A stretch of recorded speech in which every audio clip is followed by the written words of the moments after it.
Welcome to Season 2 of Pod Practice, where Mama Bird alumni Quinn Feiner, Mikey Lund, and myself, Alex Atkins, talk about Ultimate from the perspective of players and coaches. We want to engage with you, so please reach out, say hi, ask a question, give some feedback. We look forward to talking with you. To reach out, follow us on Instagram or YouTube at podpractice_pod. Listen on Spotify at Pod Practice, or email us at show@podpracticepod.com. I hope you enjoy this episode.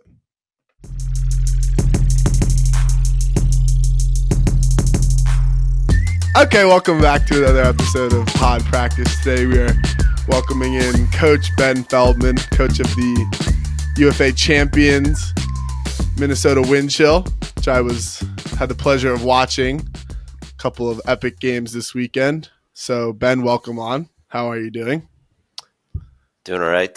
Still in recovery mode a few days later. I don't have much of a voice, so I'll fight through. But 3 nights of very little sleep and a lot of yelling on the sideline will put you in that position. So almost there, rebounding slowly, but very happy, all things considered. Don't worry. If you can't talk, Kins will fill the void. Yeah. Ben, you and I go way back. We played against each other in college. I am a little older than you. And played with I think we played with each other just for 1 year. Yep. I think Madison Club 2011. I was actually trying to look at the archives because I could not remember what year we played together. And I thought maybe we'd play together more than that, but it was just the one. I think that sounds right. Yeah. How did Matt the Ultiverse site doesn't go back, or what is it? The website doesn't go back far enough. We're too old. I had to scrape scorereporter.net. Did you have the murder club jerseys, the Crows? I did. Well, you know what? I might have stolen Wiseman's. Okay. I can't remember if I had one or not.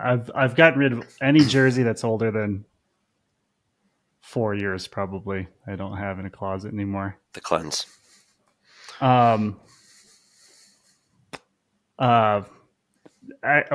Before I ask you about Frisbee stuff, I actually remember sitting in a hotel room with you playing Minion. I don't think anybody else wanted to play.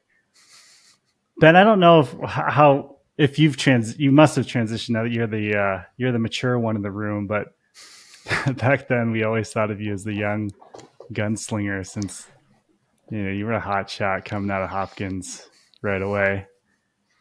Yeah, I don't know if I would use the word mature around the Frisbee team. I think I definitely have 2 modes, the team would say, and as I've gotten older and as a parent, still kind of that the polarizing view of serious Ben and then goofy Ben is still there. I think as I age, it gets a little harder to get into both modes, but the Frisbee group brings it out of me once in a while. So I don't know.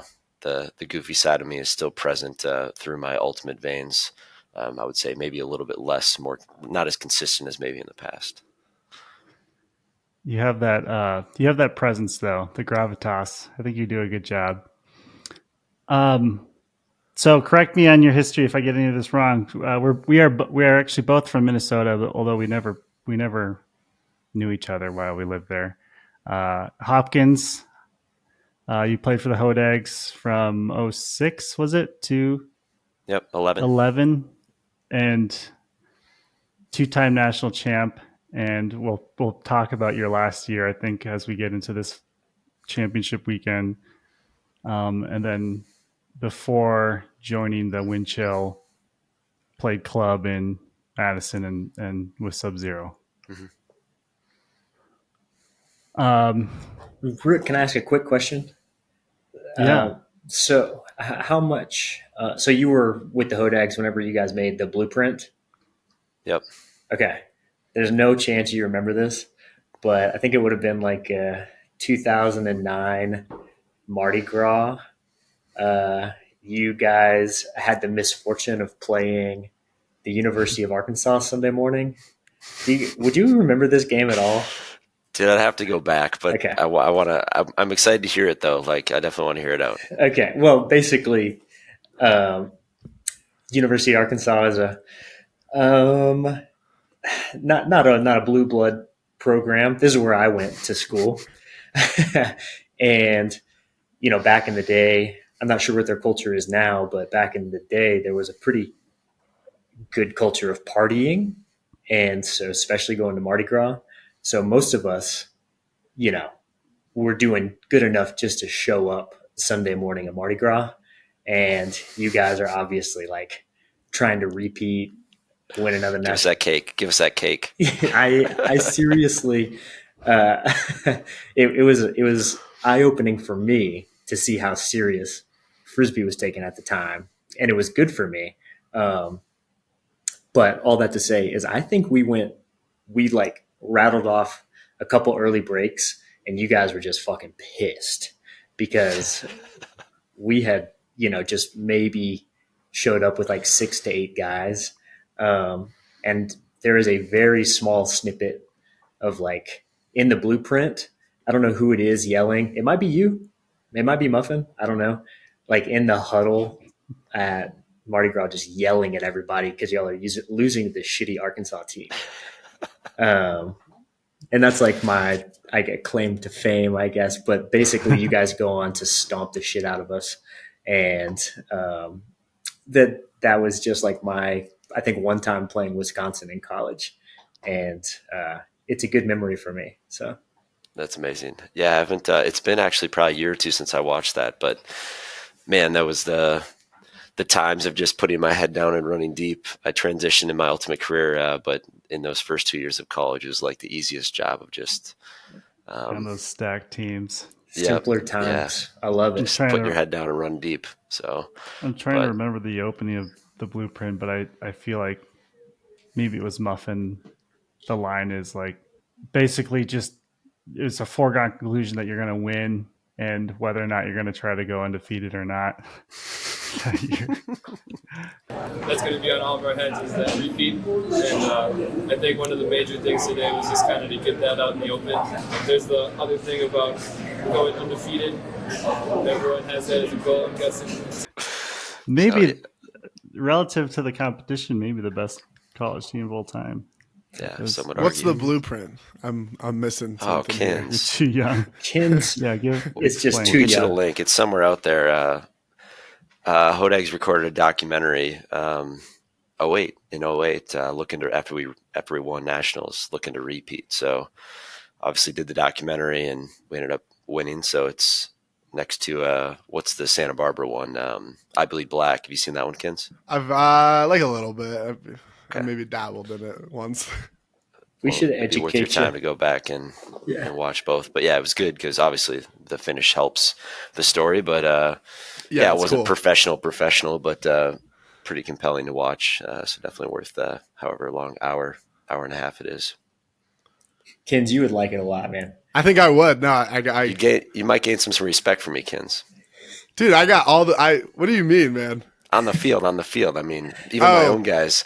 I got even kids on my listening to team. this, I didn't really know the history. I'm like, all right, my whole viewpoint changes. There we a go. Little bit. I'll bust out some Feldman eye fake on the end zone clips for you. Well, no luck, or we're just looking them off. Let me get some clips for you. So there's a couple. It's my classic move. Learned it from my PE teacher in elementary school. The whole talking to your PE teacher, right? I shouldn't be saying this. I'm giving away the tip, but the whole look, the teacher's looking at you and talking to you, and then all of a sudden he starts looking over your head like this, like there's a ball coming. He puts his hands up. Yeah. And the first thing you do is duck, right? Yeah. So we would mess around and do that to everyone in gym class. And then when I started playing Ultimate, I'm like, oh, this can maybe work on the ISO. Like, let's try to eye fake these guys. I see. You know who does? Jacques does that every once in a while. I don't know how much he does it at the elite level. I've seen him do it in college. I bet he'll start busting it out once he's even more comfortable. Yeah, some people try it, but it's like an art. If you just you gotta do be the good whole at this, it. Yeah. You gotta sell it. It's gotta be subtle. Because it's got to fit the right pattern that they're looking for. That's funny. It worked way too good in college. In club, it still worked a lot against some pretty crazy players I was able to pull it off against. But in college, it was just a cheat code. I feel like it's akin to the high release backhand fake over the shoulder that makes the mark turn around. It could be very successful against given opponents, but the more locked in someone is, the more maybe they have a feel for what's actually going on. Yeah. Mikey's over there thinking about all the times he got last year. I'm thinking about how much I hated Ben when he was young like that. Because the Hodags were so good. Yeah, and they're doing that shit. Well, and then Feldman comes in as a freshman, like after they were already dominant, and I was like, "What is this bullshit?" Rich It's kid, the way rich. it goes, man. Mm-hmm. It's a tale as old as time in sports. So anyway, where do we start with this? We probably start with the season overview, right? I mean, sure, because there was some bumps in the road, if I am not mistaken, but I think that's kind of the best way to go usually. So let's talk about that. Yeah, for Minnesota. I mean, there was well, I think it's always. I mean, the thing with the UFA is like you look at those results and.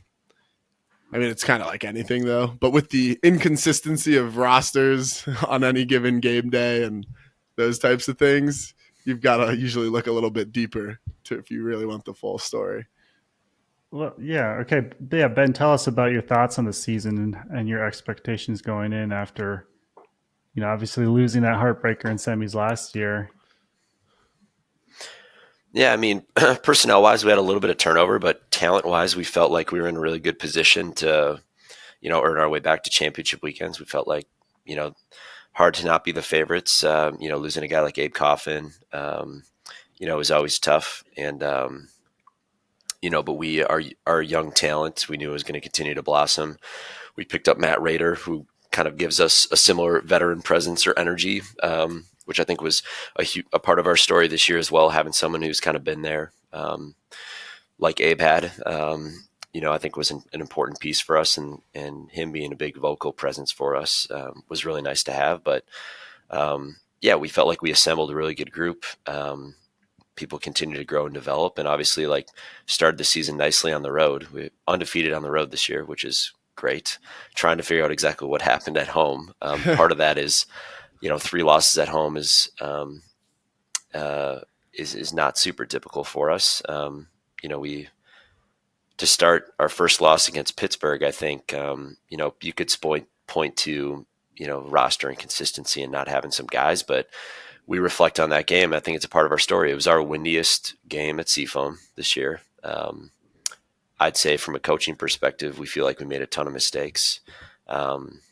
Namely, I think the balance of possession versus field position. I think we lost that battle in a big way. We played a team in Pittsburgh who wasn't afraid to put the disc and take some shots, and we played feeling like we were the more talented team, and maybe played a little bit too much like, well, we can do this the right way and win. And in that game, I think we had 9 or 10 turnovers inside our brick mark, and I think Pittsburgh had 1.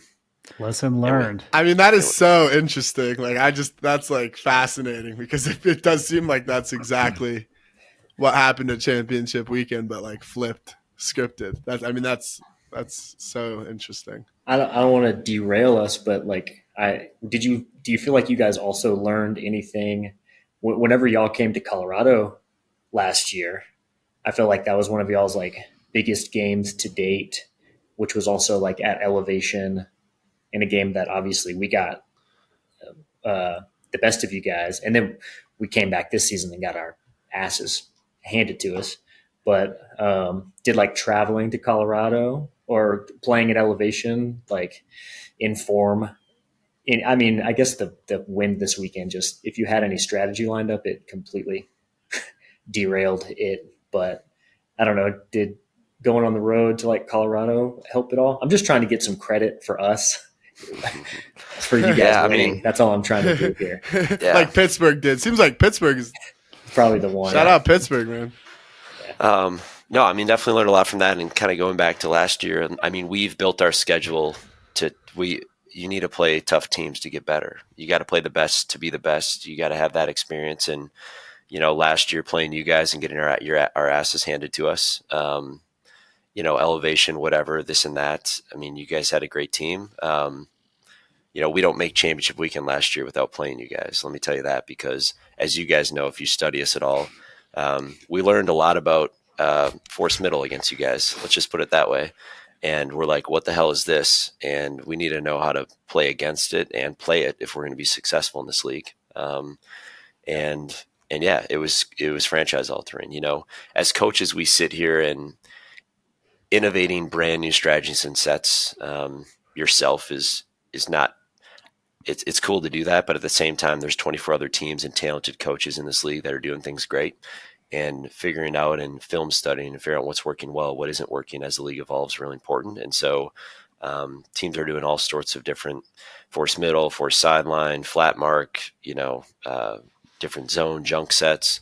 And, you know, we built an arsenal that we felt we could roll out and rotate through this year. And by playing you guys last year and picking up that strategy and then playing in wind and understanding what sets you know, work best, tendencies to double team. How much do we sag in the lane? When do we lock down on the reset? Right. You know, the ability to adapt and adjust. I think we were pretty well prepared because we've played outside in really windy conditions. We've played in altitude. We've played indoors. Right. We've gone through all these different climates, and I think it's taught us to be super resilient and understanding, hey, this might be weird or goofy or different, but you know. We've been through a lot of those scenarios before. So it definitely has helped us in playing New York this year. And I know what we learned from New York this year. It was that if you're going to huck the disc and be really inefficient hucking the disc, it's really hard to play defense. Your offensive line tires out and it's a slippery slope and you know, the Flyers had a great success with their deep game on Friday night in semifinals. That game was so fun to watch. Those guys were going off. That was sick. And yeah, it was incredible to watch. And we're like, well, we better figure out how to stop Fairfax because that's going to be a problem, right? And, you know, the whole evening was about, you know, the personnel and tendencies, and we knew they were going to come in wanting to huck it deep. And they're a big team. And if we were going to let them do that, it was going to be a problem. So, you know, and then it's tough when you start hucking the disc a lot and you have to try to play defense after you huck it, or if you're grinding it out, your O-line gets tired, right? So, I don't know. We struggled to get the disc back. You have 4 or 5 points of hucking and playing long defense against a really good team. You tire out. And I mean, our O group against the Empire in the second half was just shot because we kept taking big shots and playing full field defense. And the Empire worked it up on us and it was exhausting. And it's like, that's not what's crazy to me watching that game as you look at the stats is we have D-line conversion. Our opponents we're number 1 in the league when it comes to opponent D-line conversion. So when we turn the disc over on offense, we have essentially have the best chance of getting it back compared to any other team, which when you look at our traditional O-line, it's interesting, but at the same time, I don't know, there's a lot of factors that maybe go into that. It's a little bit of our defensive strategy and tactics, but it's a nod to that group to maybe say, hey, I think we've also learned pretty early in the season, like turning the disc in bad positions is, you know, against Pittsburgh, we looked at the numbers. They were like 15% D-line conversion when we played them, and we gave them the disc on our goal line 9 times. Like, we would have been better off centering the disc, or not even centering the disc, and just punting it the entire game and just playing defense with fresh O-line guys ready to play defense, right?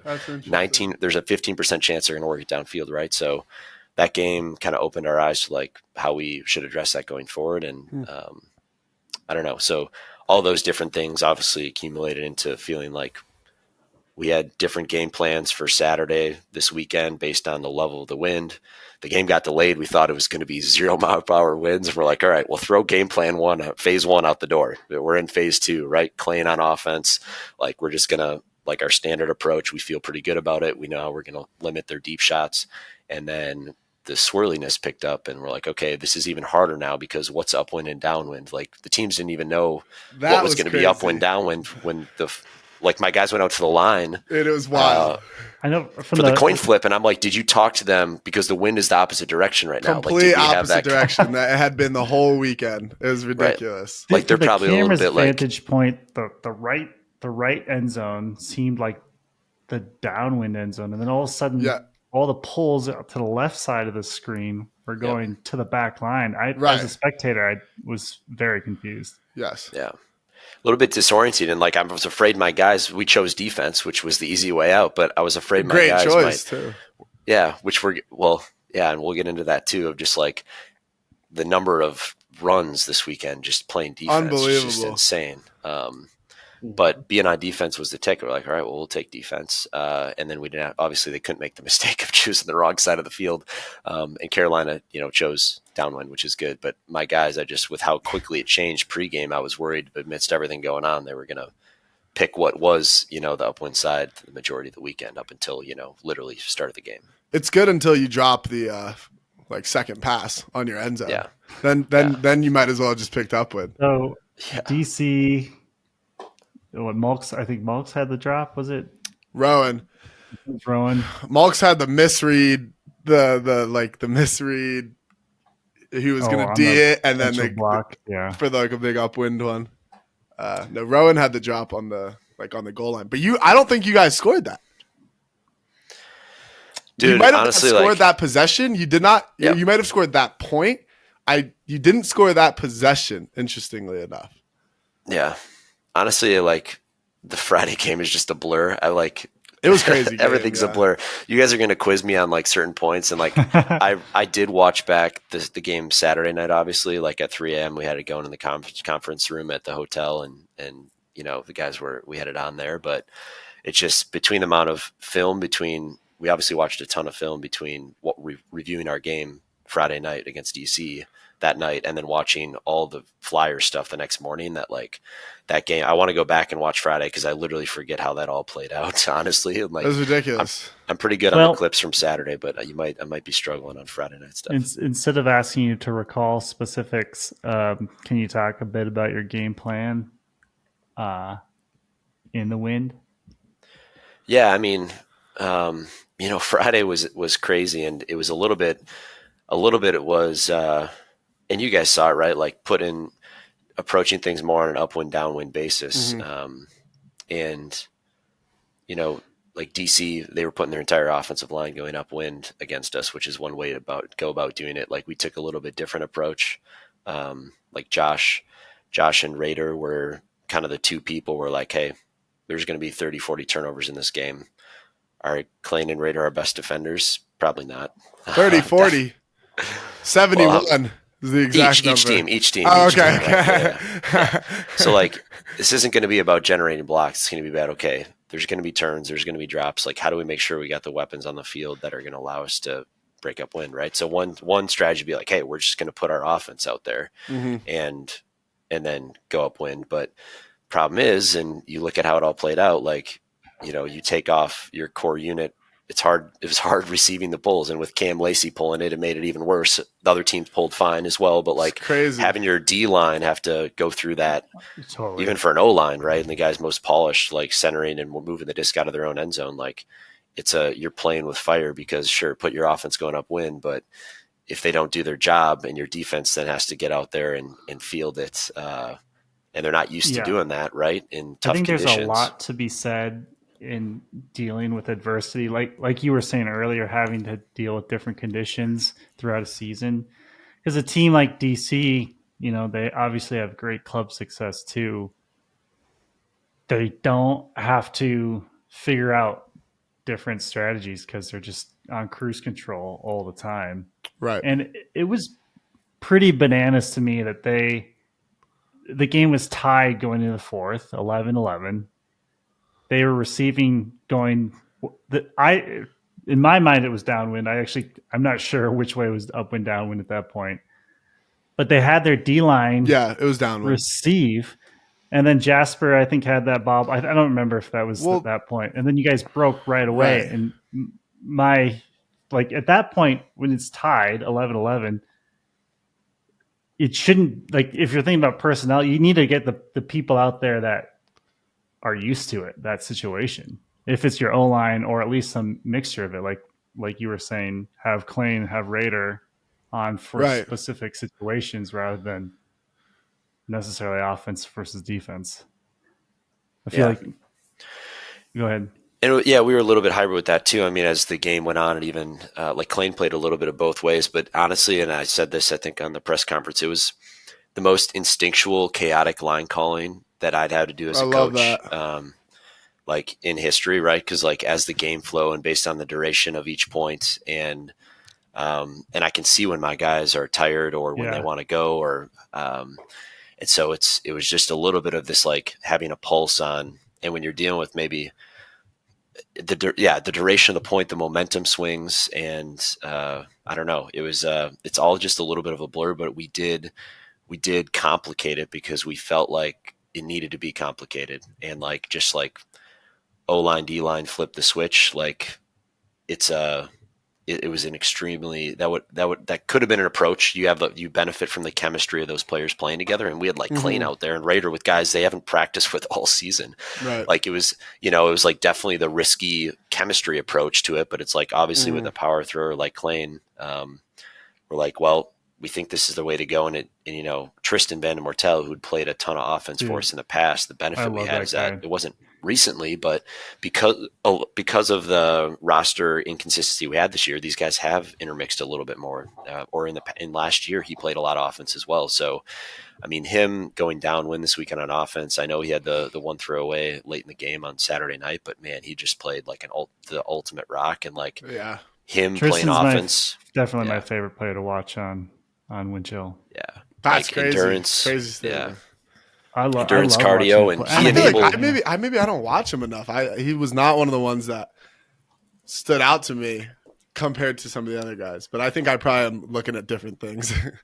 Yeah, I mean, he paid punting the disc or trying to punt the disc on that final point. Like he could have messed those up pretty good. And like the throws he made, they weren't sexy, but he put them in spots that allowed us to, amidst. I mean, you guys saw when there was pressure this weekend, the best players looked like they didn't know what to do, right? Both sides of the disc. It's crazy. We made the mistakes. It was nuts. Right? You have some of the most experienced veteran players making blunders that you're like, what's going on? And like you add some wind and a little bit of a crazy environment. It's that stuff still happens. And so Tristan just that forehand, the triple pump fake to not get point blocked and just get the disc to half field. And then the hammer obviously doubled on the cone just to get it to midfield again and like buy some more time. I mean, we would have liked it there a little bit further, but we had our offense. We would have had our offensive guys and Clayton ready to go to, if they did tie it up, to have a shot to get something to the end zone. So he played a critical role on that final point, which was absolutely, huge for us. Well, what was bonkers to me was in the DC game in the fourth quarter, like you were referring to, Mikey, when they had their D-line playing offense downwind. So like, I was calling for them to do that early in the game, like sitting there with Bryce. Like I was like, I think it's windy enough. Sure. Like you put your O-line or at least like some top throwers go upwind and whatever. But it made sense when their D-line was just getting the ball, hucking it, and then going and playing defense immediately. Because then it's like, that's like what you do. You're just playing, you basically just turn it into a upwind D-line point, defensive point.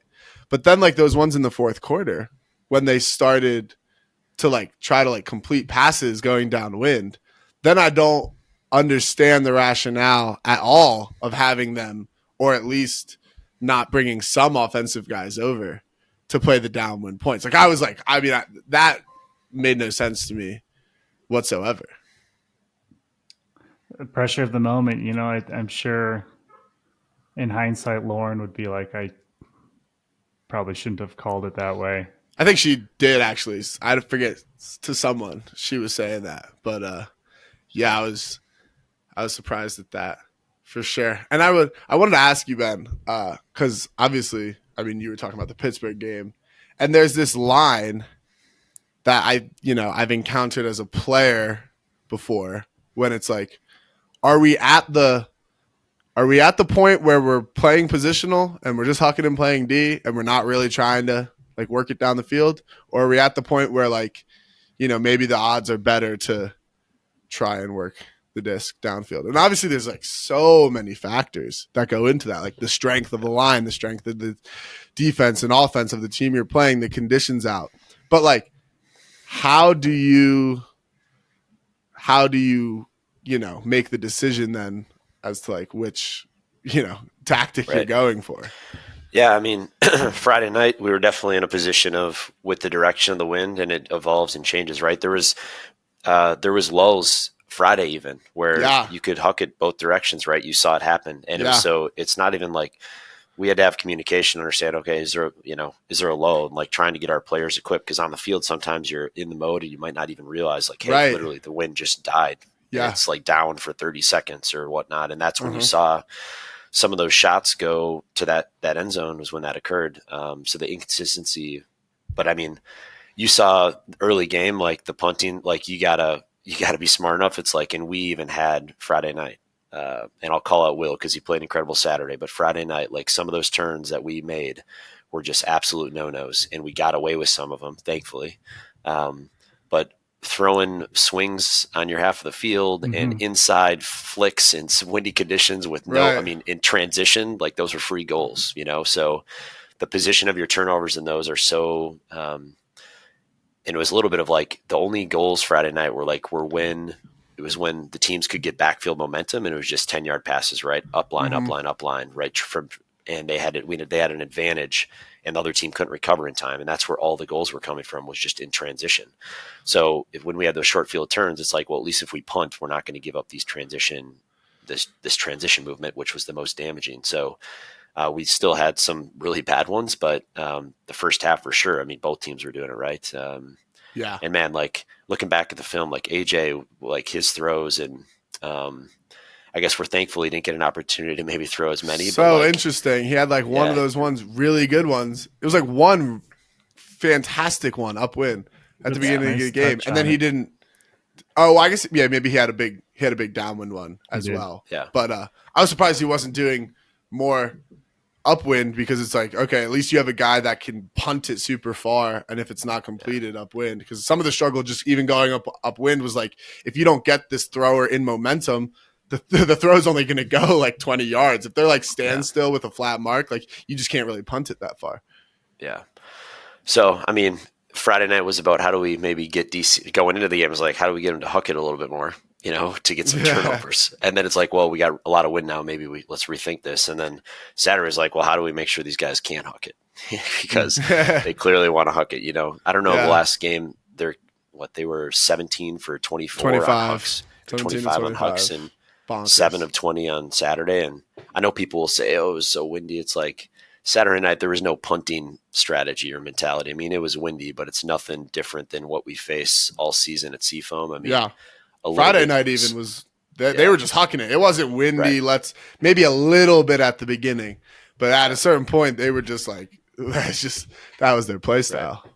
Oh, really? But, Friday, you would describe Friday's Friday night during the Minnesota the Windchill Breeze game was very windy, which somehow we missed in the broadcast. That is literally like the only two teams with wind in their name. Like Battle of the Elements. I think Toner hit that up. He must have hit it. I sent it on the text because I was like, how did we miss that? Everyone was thinking it. Kind of funny. And then, but the night game, I maybe a little bit at the beginning, but for the most part, the majority of the game was pretty, what you would consider a manageable ultimate game. As a viewer, I couldn't tell how windy it was, because it seemed like they were still trying to play like a windy sort of strategy. I'm talking about the Flyers just ripping it, I think they liked their size. I honestly think they just thought that Seattle was small and they were bigger, and they were just like, these are shots that make sense. Honestly, I think they just liked it kind of did. Like they've completed most of them.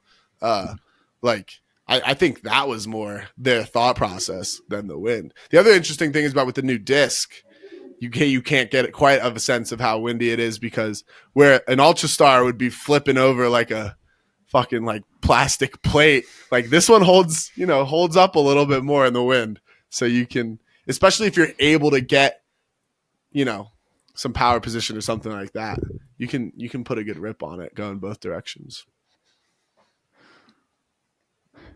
I have a distinct memory of, whenever the Roughnecks won in 2016, we got up really early. This was back in the day when the games were on Saturday nights. and then you would get up and play Sunday. Like the championship game was like a Sunday at noon. Not in Utah.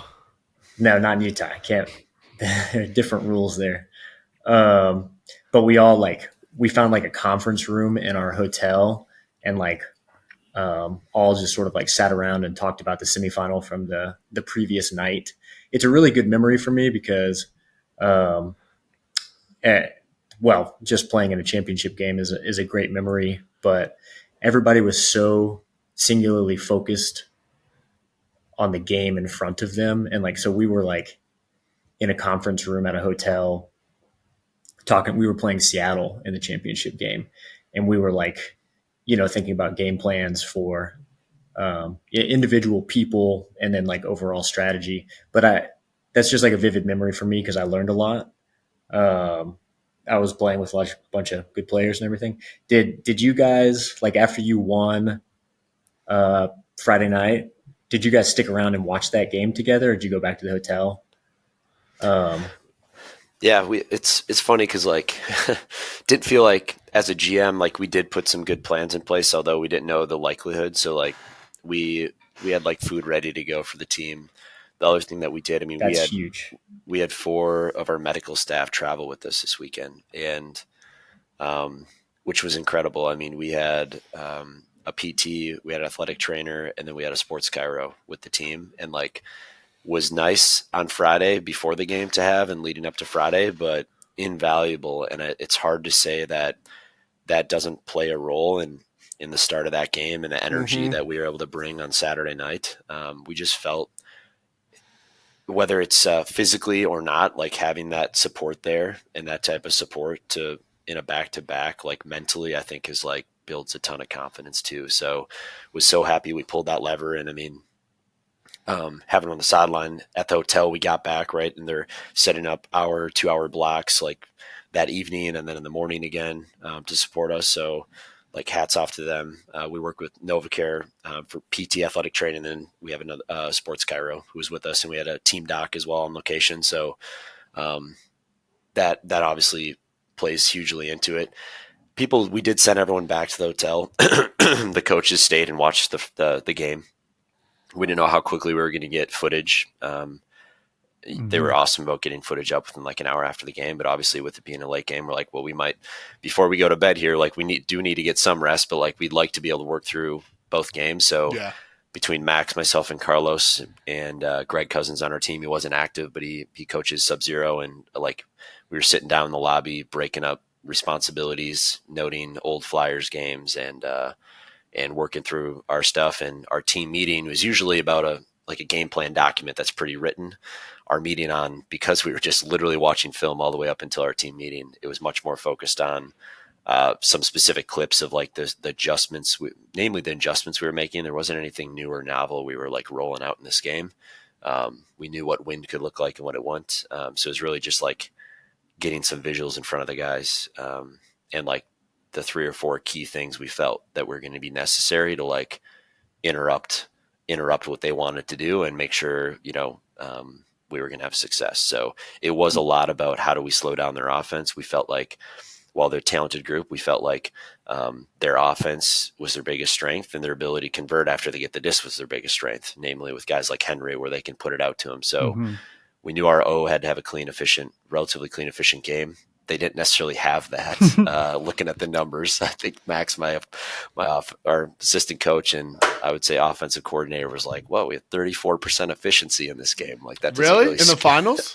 Yeah, it was pretty bad. Wow, that is surprising to me.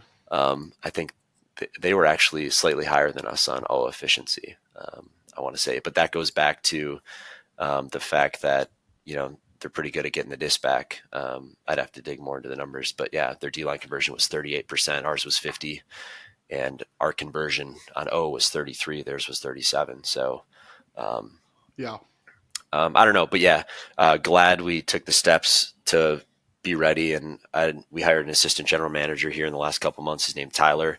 Guy was running errands all weekend, going to Target, getting supplies in the morning. Someone forgot their jersey, had to go back to the hotel, and so having that off my shoulders was incredible. And so he was a big part of just like allowing myself, the coaching group, and the players remain focused at the task at hand, and just having the support to just like be focused on the game. It makes a huge difference. I mean, especially for a player, even if the stuff that you talked about isn't exactly relevant, which I'm sure everything you prepared for was relevant, like just the feeling of preparedness and support, you charge into those games just like less stressed, yeah, more energized. So that's, you guys clearly, did the correct preparation. That's awesome. I want to earmark some of the managerial side of things, because I have a lot of questions for you on that, Ben. Sticking to the teams and the games, I'm curious what you guys all think about stylistically, what each team brings, and just I'll throw just a few. I'll brain dump a few things on you guys, like the clock being so different than club. Like, for instance, DC in club, they don't have to worry about coming back. They don't have to worry about the clock when they have to make a comeback as much, right? Like you'll hit a hard cap in a club but game. It's not coming into your mind until like late. Right. And their possession-oriented style of play doesn't really lend itself to a comeback. It's like in football, a running team is probably not going to be able to come back as easily as a throwing team. Obviously, Ben, you guys are used to playing in wind. Do you have any thoughts on? I think it's fair to say that you were underdogs in every game, and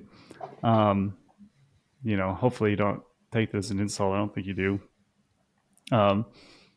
Maybe you do. Maybe you in the public's eye. In the public, I think it's fair to say. Maybe not in your own mind. Like I can relate to that feeling too. But anyway, I guess. Were you stoked to see wind? Like, what did you have flashbacks to your 2011 final?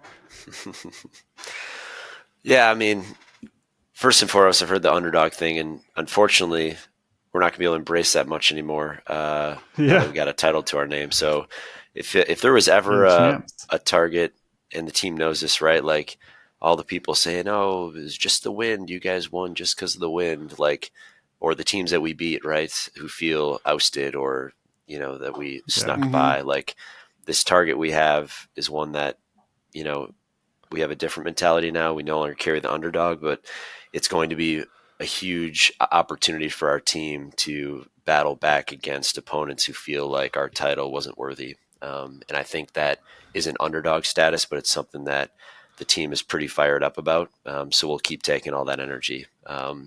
Now, consistency, I would say, to have us to say that we should have been the favorites. I don't think we were consistent enough to earn that respect or right. There's no question there. Like our resume this year, we did fine in semifinals last year, but we got a young group and even preseason setting our goal to say, hey, we're going to be UFA champions. Like, who are we? It was very much about the process this year, but like, who are we to like start our season opening meeting with a team of guys who in club, like we had Raider, right? And Raider was the one, and he was a part of this. And we're like, well, what is our goal? Like, and it wasn't comfortable for us to sit there and say, hey, we want to be UFA champions. We think that's a realistic goal. That conversation will be a little bit different next year, and the confidence and looking around, the awkwardness, right? You guys have been in those meetings, right? Where your team hasn't done it. It's like, well, we're going to win it all. It's like, okay, like we weren't there yet. And we had a list of goals that we set at the beginning of the year, and there was milestones we wanted to hit. This was the final one of goals and stretch goals that we wanted to hit. And the one goal we didn't hit of all of our goals we listed was win the home opener against Pittsburgh. And we didn't hit it. We got revenge at Highmark that was on there, but like goal, I have a list of like 15 milestones, and the one we didn't hit was the home opener. So we got something to prove next year at the home opener, I guess, a little bit of motivation, but no, I don't know. So did the wind help us? I think there's no question. We feel like we can adapt and have so much confidence in our coaching staff and players that we've played in a lot of environments that absolutely would calm and still conditions have benefited the most efficient offense in the league. for sure. Do I think we would have given them a hell of a game with our approach? Absolutely. But it would have been different, right? So, you know, I know a lot of those guys. Lauren is a coach. I mean, a lot of things they're doing over there, they have experience. Like, that was a daunting matchup for us and a huge challenge. And in ultimate and in any situation, right, we're playing outside. I mean, conditions, heat, altitude, wind, rain, right? It's a part of our sport. So, that's just what comes with preparation in these moments. And you guys are hitting on it, but it's full circle. It's like 2011, right? Colorado. I was a part of 2 national championship teams my freshman and sophomore year with the Hodags, and my 5th year, a little bit of chip on the shoulder that it wasn't just, Ben riding the coattails freshman and sophomore year and help lead the team back to finals. And off an ACL tear, is that right? Yeah, the year before, yep. Senior year ACL tear. So the year back, my full year back, led the team back to finals against, who do you know, Carleton. And right. Gifted some windy conditions, let's just put it that way. And whatever Evan was quoting about the wind this weekend, I'm not sure what words he would have used to describe that game, but the gusts, and if anyone hasn't watched that game, but gale force, I think, or whatever. Gale force. That's one of them. I remember.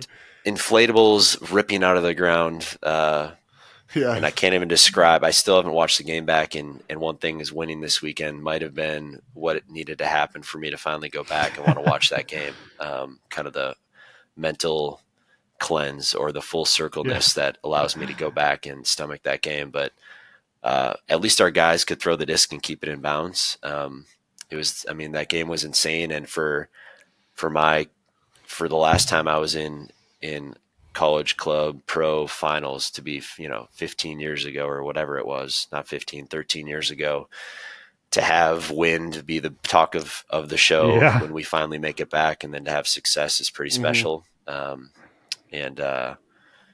wouldn't say the tactics we were attempting to use in that college final game were where we were at necessarily, but it was trying to punt, I guess, trying to punt the disc. But I guess I'll have to go back and watch because some of it is mentally blocked. I just know a lot of turnovers, some hammers, some scoobers. I feel like you must have thrown 20 hammers in that game. Yeah. And how'd you feel about Will's push pass? I think maybe a lefty, maybe a barbecue. TK was one of our coaches when we were watching was Kodum. How you feel about those shows in the wind? I guess the guys were loose, right? I guess the guys were loose. I saw that. I'm like, what is going on here? It's like crazy to me, like throwing that in the. Was that was Saturday, right? Was that Saturday? Or was that Friday? I don't remember. I don't remember either. Yeah, I think Saturday. I want to say finals. Yes, it was definitely finals.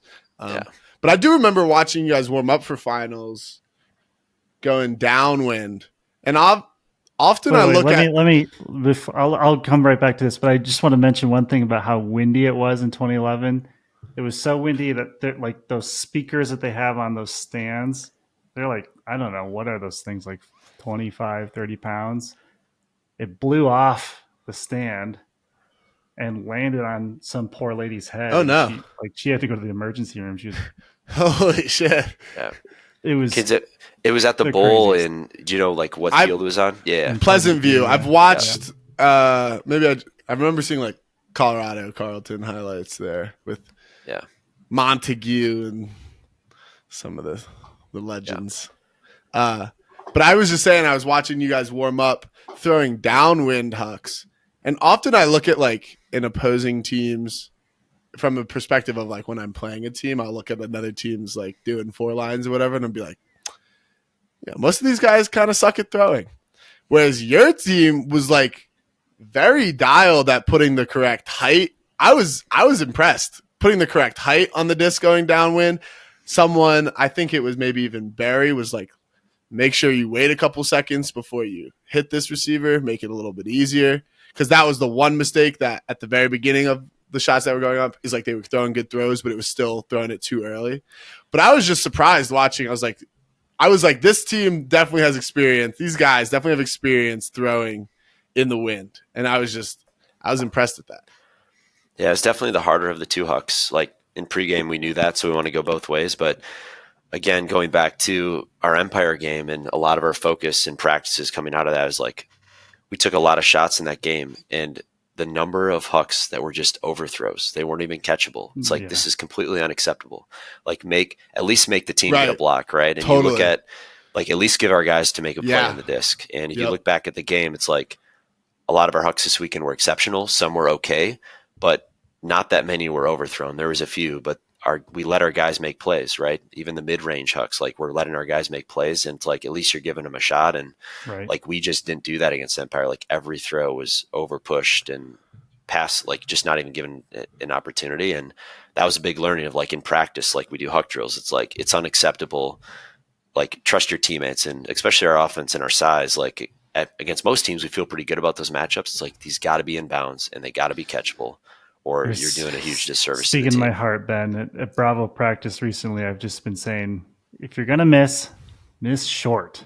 Right. Please. And that's why I throw it to someone good so that they will also catch it. I want to shout out Colin Berry, by the way, because he and I are good friends from Iowa, actually. We won, I think, the Iowa City Summer League back in, maybe it was 2011, honestly. I think it was after we got smoked by Next Gen. Do you remember Tyler Glenn, Ben? Oh yeah, we were trying to recruit. We were like, "Where's this Tyler? Is this Tyler Glenn guy still in the Midwest?" Like that was just like a couple years ago. We're like, we got to get him on the Windchill. Like, where is this guy? He like disappeared. Yeah, he got married and I think runs a gym now. There we go. One of the things you were talking about with being an underdog, just it was sounded, I would say, similar to when the year we won, just because we were going, I think we were the 8th seed going in, and when to club, yes, we have not come very close to winning UFA, so probably pretty understandable. But just and I think it's interesting because I think it's easy when you like we beat DC also in the finals, and I think it's interesting because it's easy when you don't have that pressure going into it. And then there's still the dual sense going into the next season, because on the one hand, you are the previous champions and everyone knows that. But on the other hand, I think a lot of people would have said it was like a fluky thing, like even if you win in heroic style, I mean, I thought we we beat them pretty convincingly. Like even in those things, there's you get the sense that there is I don't know, this fluke thing going on. So I think it'll be an interesting thing for you going into next year, having that dual position of you're the champions, but still feeling people are saying that whatever is because of the conditions and whatnot. I don't even think it's I don't think it's a personal attack on the Windchill. I just think whatever team comes out of the Central, people just. That's what I was going to say. I think it's more about the Central. I think it's more slander on the Central than it is on the Windchill. What do you think about that, Ben? What do you think about the Central slander? I mean, I'm a notorious Central slanderer. I don't even know much. I just think it's funny, but I'm a notorious slander the Central. That's my bit. I do want to hear Ben's thoughts on the Central slander, but before me and Mikey Central slander segment. Yes, we were praising the Central just earlier about their ability to double team, and I was thinking about whenever you guys are playing defense in the red zone, you have a really good junk set that you run, and I don't know if you guys. Or maybe I Chicago. I think it's a mistake to call a timeout in transition against a Central team. What's that? I don't think you should call a timeout against a Central team in the red zone if you're on a fast break. What if you're about to get stalled out on the end zone? You think you call a timeout? There are extenuating circumstances, sure, but well, I think there are some things that the Central does really well that I hope we implement moving forward. We are just ass at double teaming. Well, we're not ass at double teaming. We don't double team. There's a difference. Okay, fine. No. There is. Wow, I lost my temper. Why? I'm just saying we don't. I know. Team. I just have a bad temper. But like, I think, Ben, if you wouldn't mind, maybe we parlay this into some double team strat, because, but not before we get on Ben's take of Central Slander. I'll ask my question and then we'll get to Slander. Like, because it always seems to come from negative space, like from behind the disc. It always seems to be like, as that thrower is about to pivot to like something free, and then the double team comes and collapses on the thrower. It seems to disrupt flow much like more aggressively than any other division that we've played against, even New York. I don't know. Do you guys rep your double team specifically? Like, do you talk about situationally where it should come from and when it should occur? Yeah, I mean, as far as, I think that's something that, obviously, going back to when Madison won in 2018, like, they've kind of been the prototype for embracing the cloggy double kind of poachiness, and that brought them their championship in 2018. I think they probably stood for that in their zone, right? We don't do a lot of like zone, but they were known for like this incredible zone that they would run. And I think, and you look going to like the Central Slander, like we play maybe the non-sexy form of ultimate, and definitely the non-sexy form of defense that just, we force a ton of throws. I mean, you guys look at the numbers of completions, like our completions per game are the lowest in the league, and that's because our time of possession is the lowest. Like, we just make the team take the disc the entire time and throw a bunch of throws. And Madison, I was talking with Tim, and he's like, I think Madison has held the completions like the number of completions thrown against them for the last like decade. Literally, they're number one in the league, like for 10 years straight. And I think per game they might still have been number one this year, but I think total, since we had some extra games, we eclipsed them. But to say, as far as, and I think while we've given direction on double teaming and when to do stuff, like our players, it's at some point, there's sometimes we're like, hey, we're gonna run it where we don't want you to double team, or we do. And I would say what took over and what's tough to coach is in windy conditions, it's really hard to instruct a player how to do it exactly, and you have to start to rely on some instincts of creating hesitation. And so what you see playing out there, on the field this weekend, like part of it is like, hey, general guidance, but these guys are timing it and like being ultra aware of like, when can I go do this and not be giving up, an opportunity to get out or generate momentum and things like that. So it's more so hats off to them. There's teams this year were said, do not double team, like playing Indy, do not double team. They're going to, we're just going to. Right. Cause they're just trying to boom and bop it. Yeah, we like Atlanta did it. Like, they're one of the teams that we watched, and they're great at like a lot of teams just go with the hard lockdown, but Atlanta, they're just going to buckle down on those resets and cause problems. And they did that against Indy, and it caused a lot of problems. So we're like, you know what? Let's put double team on the side here indoors. We're just going to lock down and play defense. And when you're indoors, it's even harder, right? Indoors, yeah. Yep. But I mean, it's really situational, but yeah, we do give our players some liberty, and if we feel like they're doing too much, then we dial it back. Is kind of the short answer there. But Madison, even this year, compared to what they typically do, dialed it back. Madison would run up every time you're on the sideline. Literally every throw is double teamed, like almost without exception. They were doing that a couple times to us, and I was like, holy fuck, man. Yeah, we don't do that quite as much, I would say. But yeah, we had practice. We had some practices in the last year where it's like that person's coming every time. I don't care if the handler's like running upfield 20 yards up line and they're wide open, like they're still going to come do it like every time. So,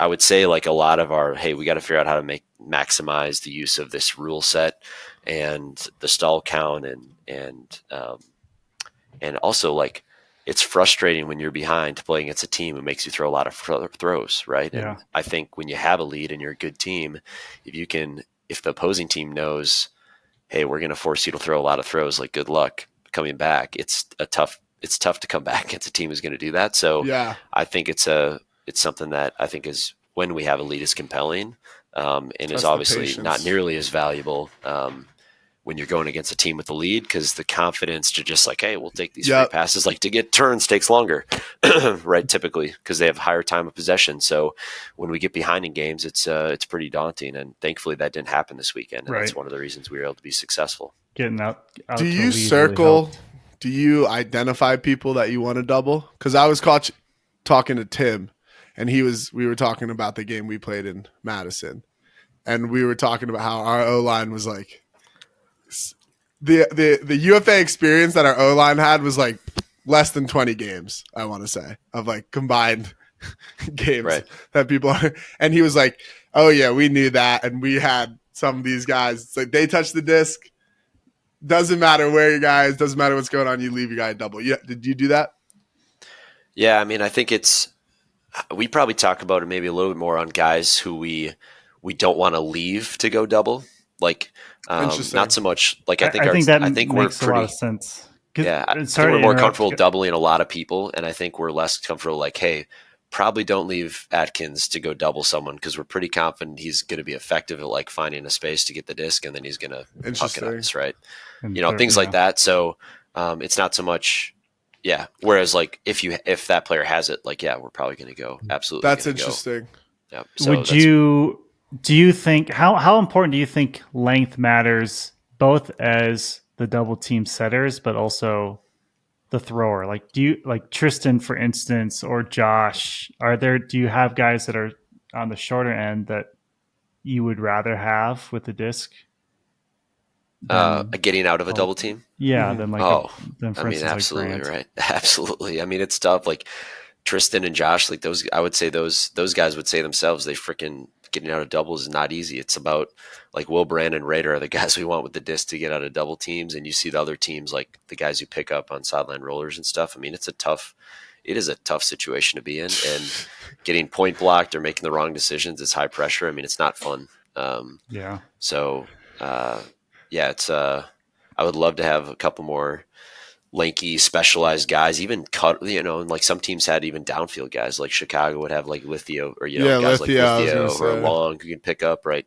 It's just like a valuable thing to have, especially if it's like a dead disc on the sideline to get out of. I kind of love like jogging up when there's a double coming, and like it's just like a fun job. Like if you don't fuck it up, like I kind of love like you're either on one of the sidelines. I really like when the other team rolls it out to their sideline, so they're like all in your like face. You got these like two huge dudes like in front of you, and you like walk up all slow, like pick up the disc, just try to like survey it, because it's a very tough job. But if you're able to like do it fun, it's like I don't know, it's rewarding when you get to get it off.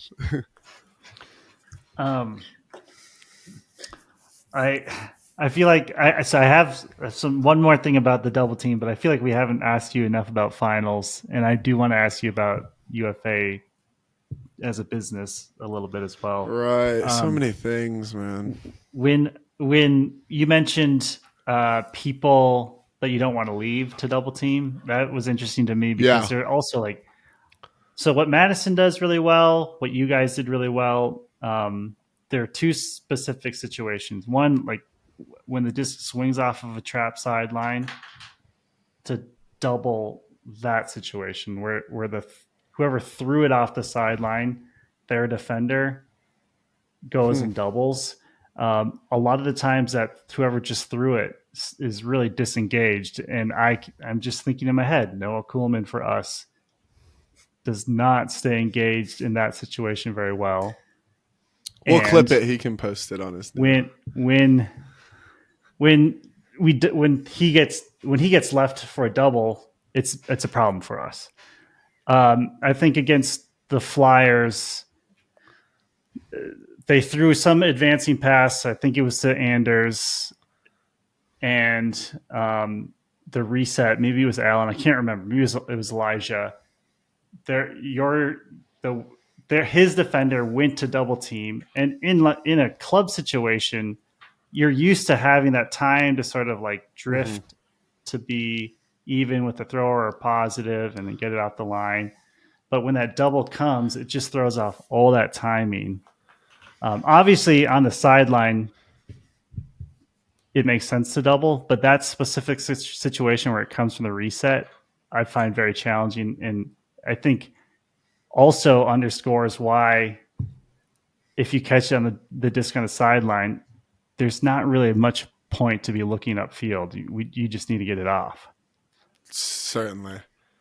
That's also like a pet peeve of mine in any ultimate form is when a thrower throws it lateral or whatever and just like jogs downfield with their head down. Like that really is just a frustrating habit that you're an ultimate player listening.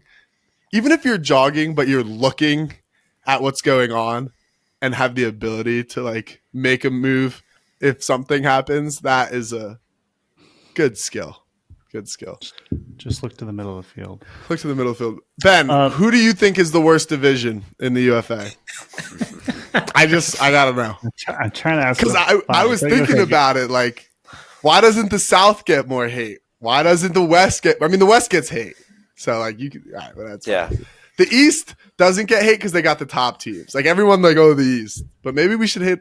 Who's in your opinion? I mean, I think honestly, the perception of talent is still pretty deeply embedded in the club, in like the men's club scene. I think like you got all these guys, and even the press and media who are like so entangled and still covering that it's very easy to go with the areas of consistency because there isn't always crossover and cross division to really line up. So where you see success in both UFA and club and men's, you're like, oh, well, these guys are talented, they're good, they're good here, they're good there, and then you look at the Central, it's like, okay, well, what have we done lately in men's? Nothing, right? So I think Madison, I mean, Chicago Machine, obviously, I think Chicago making finals has gotten some respect, but like, of all the divisions, maybe that's probably why. I think it's been tough for like the Central to get a lot of love, and I just think we play a less sexy form of Ultimate here, like I just talked about, which it's even Chicago, like it's the defensive. We're going to force you to throw a lot of throws. They rolled out a really impressive zone that they've ran, especially last year that they ran. That was really challenging to navigate. And so like we're the division that maybe just makes you throw a bunch. Then everyone just throws Indy under the bus because they play inside. Right. So it's easy to like look at the Central and then we've won one title and it's like, but that said, like in cross division, we haven't done great. We've done okay. So there's not a lot we can sit here and say, hey, we deserve all the respect in the world. And that's so you think it's the Central? Or what are we, the worst division? Yeah. What are you saying? What's the worst? We're the best right now. The best right now. Well, you have the best team. I did like how Evan said it. I think we by far and away have shown the ability to leverage the UFA rule set to the maximum ability to be the most successful and adapted the best. I think we probably adapt the best. We may not have the most talented and consistent throwers compared to maybe some of the other divisions per se, but I think our players are used to more maybe turmoil conditions because we play in the wind or weird stuff more frequently just in the Midwest. And I think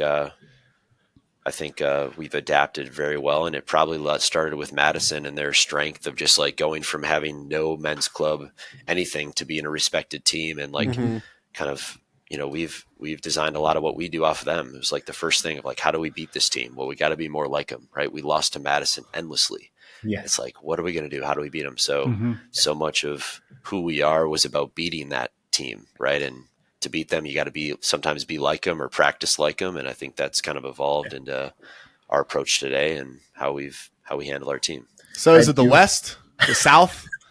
Probably the West. Yeah, probably the West. Probably the West, right? It's probably the West. West. It might have to be the West. I agree. Damn. The West. Fuck, dude. That sucks. That'll be my bit. Gotta get that. That'll be my bit next year. Well, if you're looking at trends, Salt Lake is on a great foot.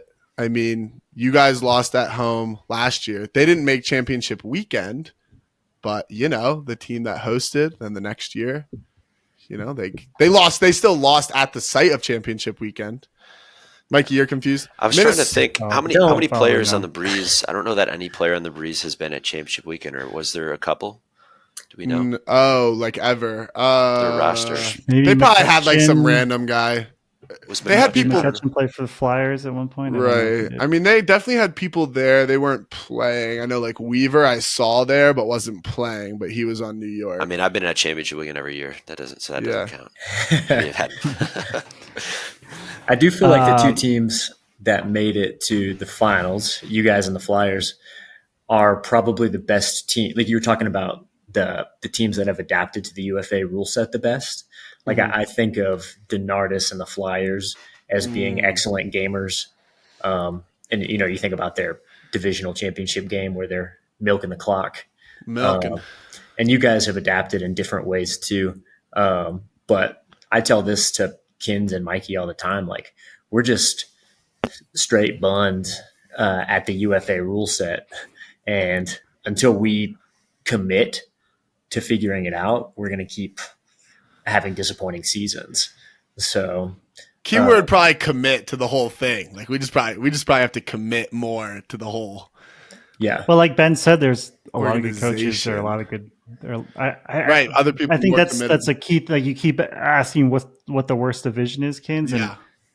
I just think there are more good players than you realize, and there are more good Frisbee minds than you realize. So there's, especially with the access to footage and statistics, it's kind of more fun as a coach to spend time and invest in it when you have real resources to make a difference. Absolutely.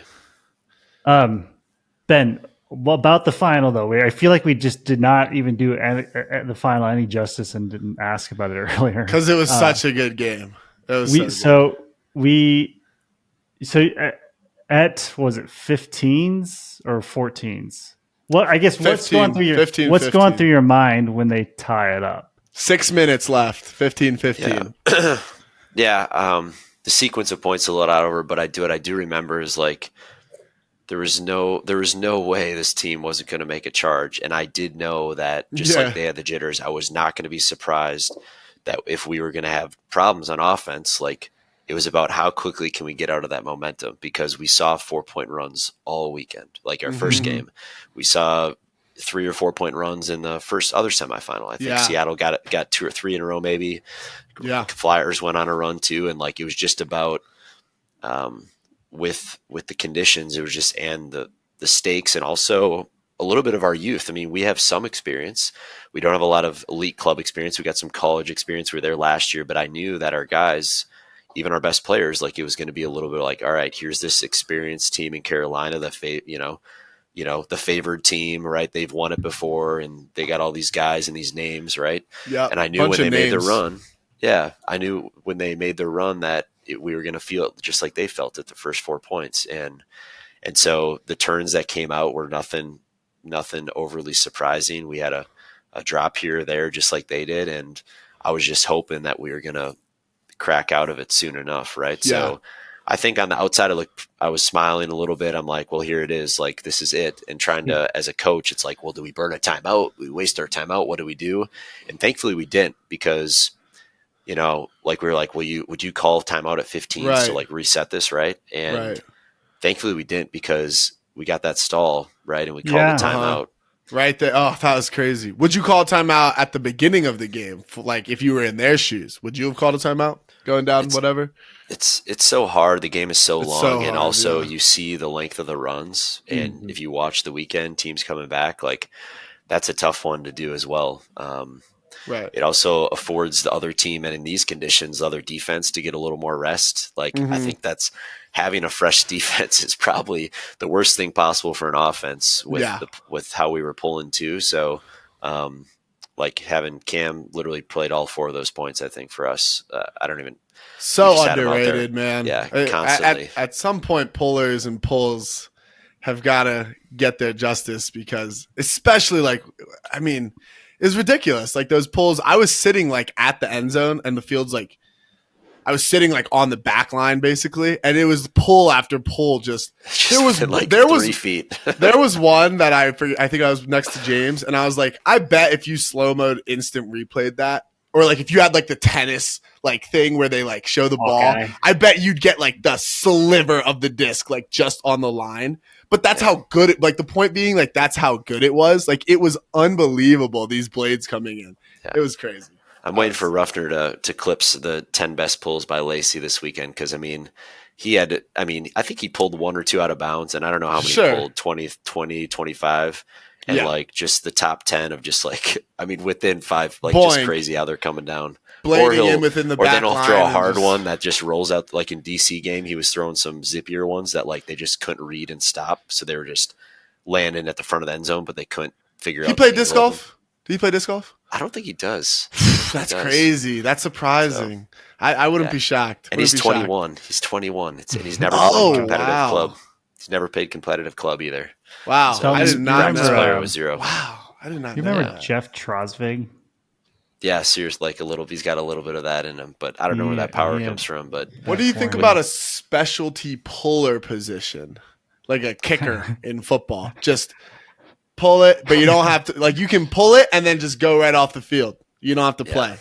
I mean, some point there's gonna be Lacey or we have Berglund. Like these people are gonna figure it out where they're gonna practice it enough and like become that. But it was a year or two ago. We're like, oh yeah, let's just get like some old guy to just like pull it and then call an injury and get off the field. Yeah. But like we have. To be fair, we have Mike Peterson contracted on our team. Obviously, he wasn't on our playoff roster. He's been around forever. I played against him in GM. But we thought about in the semifinal against Salt Lake, like it was with the wind, like it was a consideration, right? Like what Josh was doing to have someone else who could just like put the disc all the way upfield. Like at some point, if you have a power thrower who's remotely capable, and there's 30, 40 turns a game, and that's not the focus of having him on the D line. It's converting upwind, right? I mean, there's a role there, but it's hard because how teams operate and they communicate active rosters, right? Like, are you going to pull someone off? Like, we're not going to announce the 19th because if it's really windy, we're going to put in Mike and then pull someone else off, right? Like, we don't operate like that yet, where that's like an acceptable thing to do. Right.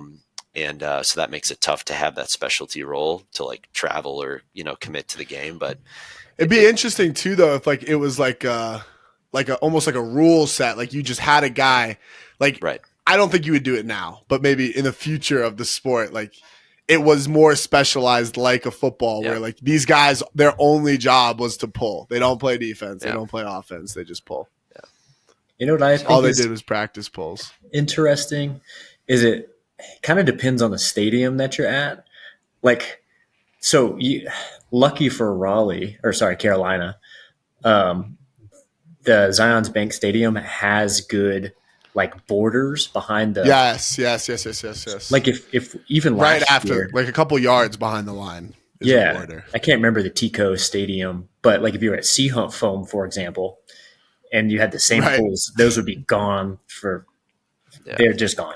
But they did a good job of having discs actually at discs, championship weekend. If you just grab another disc, which was pretty good. There's 2 on the back line, but it's still disorienting. Do you go to get the disc or do you go to grab that one? And, totally.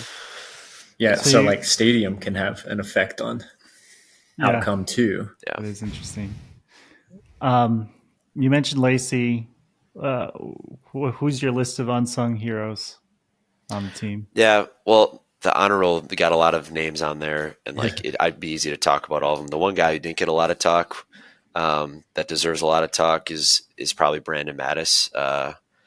He had the Raider matchup, didn't he? Fairfax. Fairfax matchup in Fisher. And, big dudes that played in North Carolina at one point.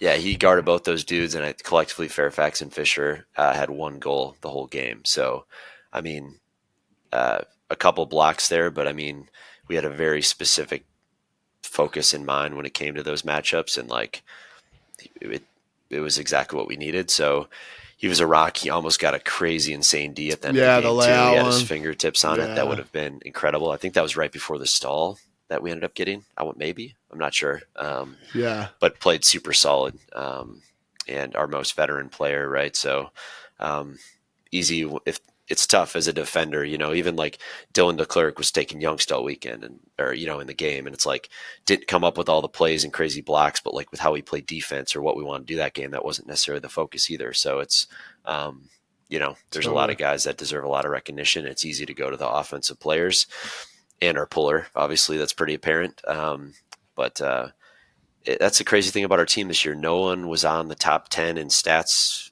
in any category. Like part of that was, a lot of guys played 9 to 11 games in the regular season, but we didn't work through one person, and I think that's something special about our team. It was a truly collective team effort. Blocks were coming from everywhere.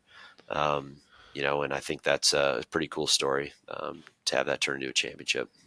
Yeah, I thought that was definitely one of the strengths of your team was just, it was just so evenly balanced. Just like we were talking about who we were even going to like pick for MVP during the game. And it was like, there was lots of names going up because it's just like, there's just so many different people you could have picked, so many different people making plays at given moments. Like it was just so solid. And I was going to say, like, I really did think in the second game, I thought your O-line looked so poised and controlled. The only time where I thought maybe things could break down was when Snell got that hand block and then ripped that huck immediately.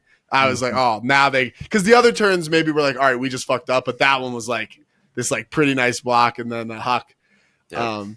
But dude, one of the best things about this weekend being there, and I don't know how it was for you guys watching it on the TV, was like these games were so up and down. Like they really kept you engaged because it wasn't like a team was running away with it, which is, not fun to watch. And I think you honestly see a lot of that in club. I think it's more rare to see a back and forth game in club. Whereas like these games were the finals, I haven't had an experience like that where I was like jumping around on the field, just like excited in the environment. Like when Snyder skied whoever, I was with Pollard and we were just freaking out, like all these like, and then during the Carolina comeback, because everyone thought it was over, and then like Allen Stahl, and we're just like losing our minds because you really had no idea who was going to win at any given moment. It was really, really difficult. I think Bryce was taking odds going into the fourth.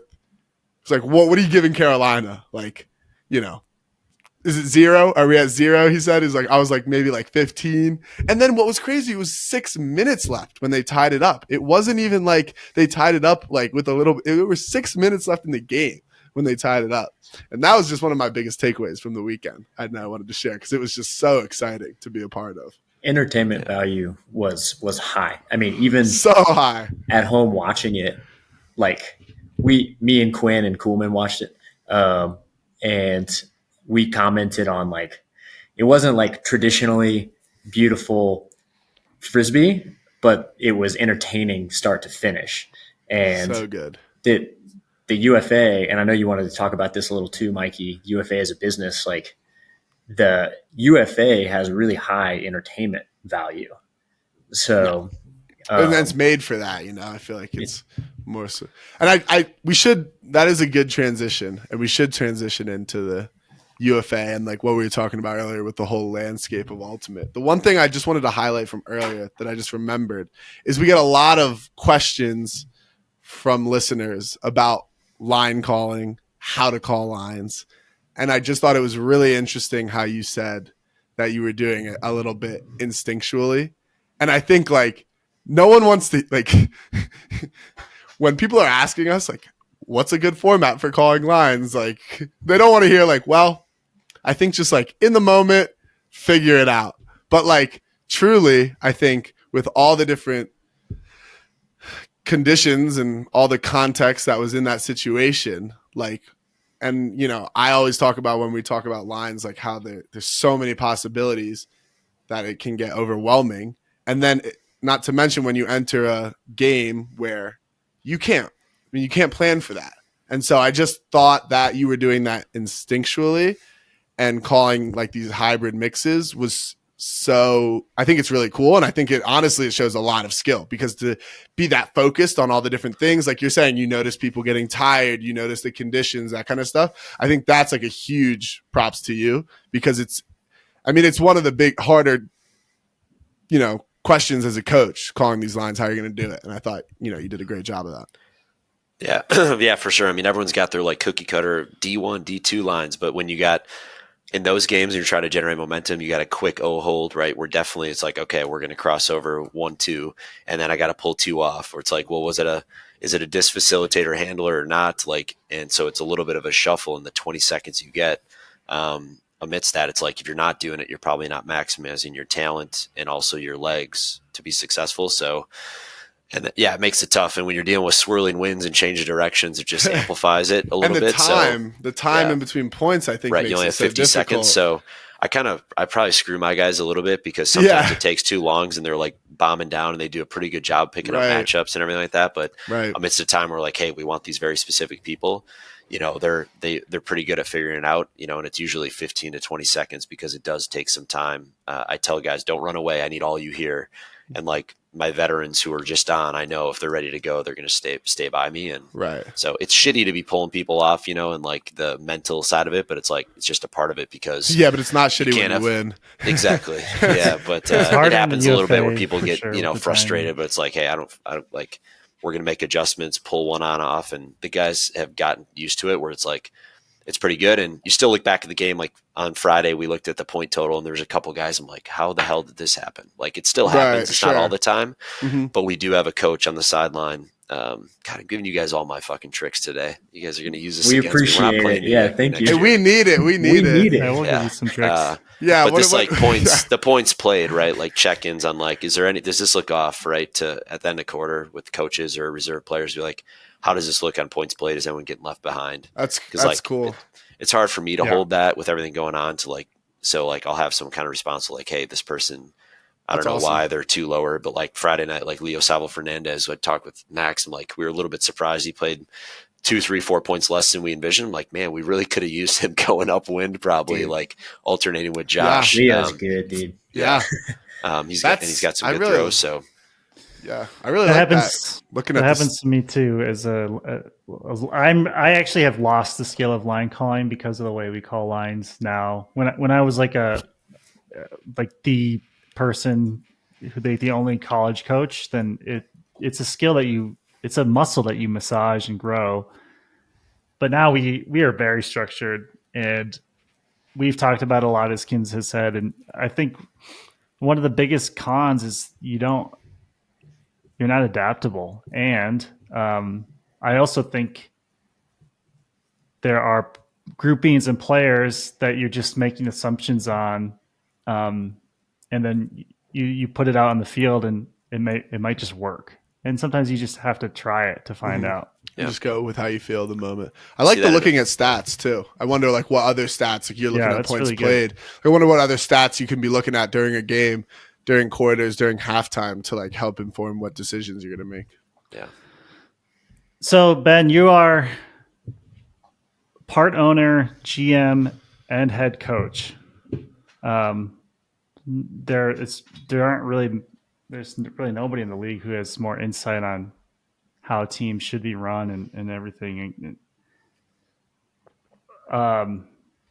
Maybe I won't ask you for specific advice since you've given us so much already, but what do you see the business? How do you see the business of UFA evolving, and what are your thoughts on club these days?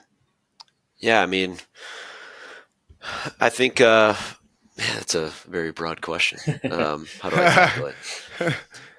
I don't know. I think the product and the product and experience that we're providing players, I think is pretty special, and I think it's catching on. There's been in the last 5 years, there's a ton of momentum where I think we're getting almost all the best talent in the league. I think we're providing rich experiences. We're having great games, great content that I think we're attracting, and you're seeing it out of high school and college. Like we're attracting the best talent of the next generation of players to like play UFA, which the old lineage or old guard, as I called it, right? There's still some top talent that still abstains, but within a few years, that's not going to be the case. And I think when it comes to that, I think the players a little bit control what that looks like. And I think, in 5-10 years, like I hope at some point there's a way, USA Ultimate and UFA, like there continues to be dialogue about how to collaborate and work together. And I know USA Ultimate's going through a transition right now too in leadership.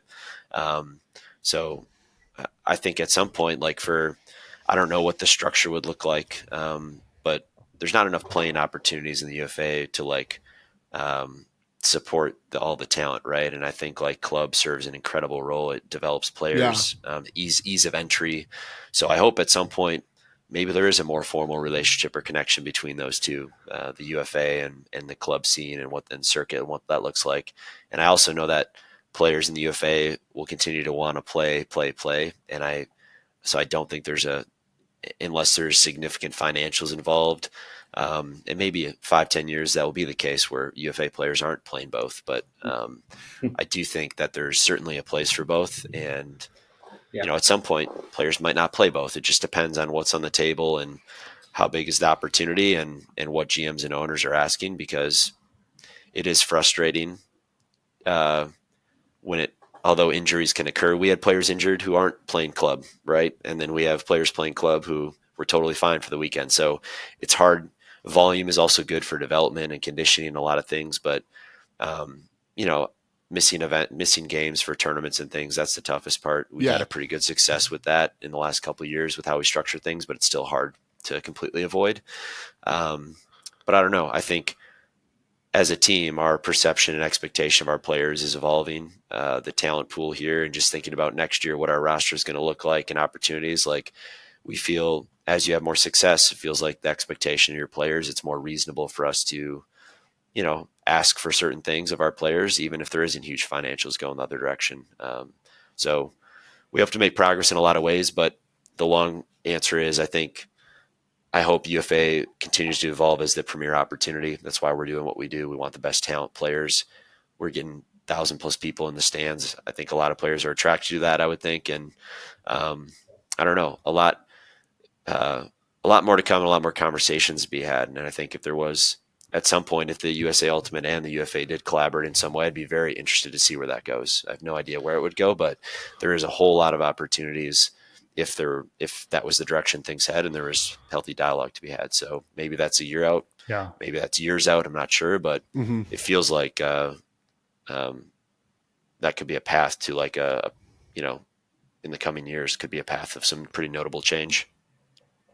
Do you feel resistance from USA Ultimate? Have you at all? So I'm not. So to say I'm not privy to any of that really. The dialogue, I'm not in those conversations, although I'm pretty involved with the league. I just know right now, obviously, unless I'm wrong, is the commission. I don't think a new CEO has been not that I know for USA Ultimate, right? So I don't think so. So when that happens, I'll be curious who that individual is and what their vision is for USA Ultimate and the club scene and competitive club and all that.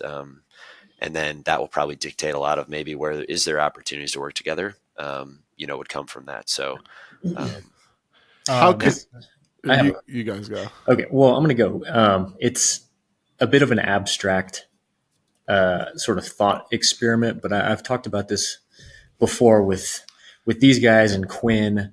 The way that the UFA works is it's a bit of like a decentralized model where each franchise, it's kind of up to them how they want to run their franchise. And some teams come and some teams go, and the ones that can keep fans and those are the ones, obviously Minnesota has a really good loyal fan base, and I'm sure you like this model where it's kind of up to the franchise to manage how your team does things. But I look at other leagues. Are you familiar with the Premier Lacrosse League? Mm-hmm. Okay. And so they don't have necessarily franchises rooted in a specific city. They do, but their league is more of a traveling model. I don't think we'll ever. That kind of seems like we're going backwards. If we went to a league that traveled around rather than letting the individual cities have their franchises. Right. But in a way, that model seems a little more sustainable. I'm just sort of rambling, but do you have any thoughts on how do you think the current franchise model is how it's going to be in the next 10 years? Or is there a better way to do that? I don't know. Yeah, I think that's up for discussion of what is long-term, how many teams in the league is the right fit. And as we look to expand or add teams, or if teams were to go away or is there a secondary league or relegation, right? Or is there some sort of tiering? And I think you already see in the league, the teams having more success and more fans in the stands are getting more coverage, and that's normal. I mean, we see that in a lot of sports, but as we continue to evolve, it's figuring out how do we generate the most valuable content, attract the best sponsors, right? And all that's a pretty important piece of being successful. So I do think like rooting franchises in cities and the best teams have decent fan bases right now. There's some decent fan bases. So, here in Minnesota, we've had a lot of growth. There's other cities, Madison, that are, attracting a great number of fans. So I don't see like the traveling model necessarily being like the direction that we would go, but I do wonder if there's some sort of incremental, or what does collaboration with USAU and club look like eventually in the future? Is there something there of opportunities for teams or new franchises to develop and develop a fan base and host games and things like that, to have opportunities to compete in an upper echelon or something like that. So it's all brainstorming, but I think it's very interesting, and it's all very complicated too. So trying to figure out when's the right time to do certain things and how do you open that up. And, the league operates pretty lean. Teams are making progress, but there's not millions of dollars of sponsorships coming in yet. So adding structure and organizational capacity to do a lot of stuff is pretty challenging. So it's like trying to figure out how do we go about doing that in the right way at the right time, and how many resources, how do we make sure we do it and then it doesn't fall flat? Because that's not great either when you're making big changes like that. If you're going to roll something out, like, right, you want it to have good structure. And I think,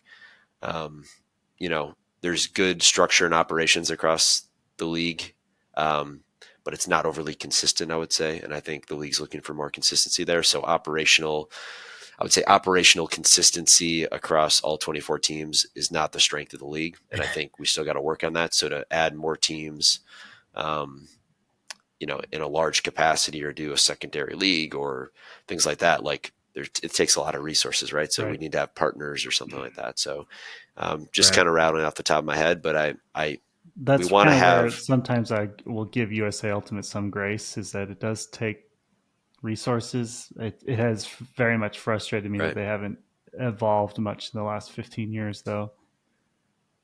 Yeah. As an owner, sorry if you're mid thought there. I wanted to ask, as an owner, are you where do you delineate between competitiveness and profit?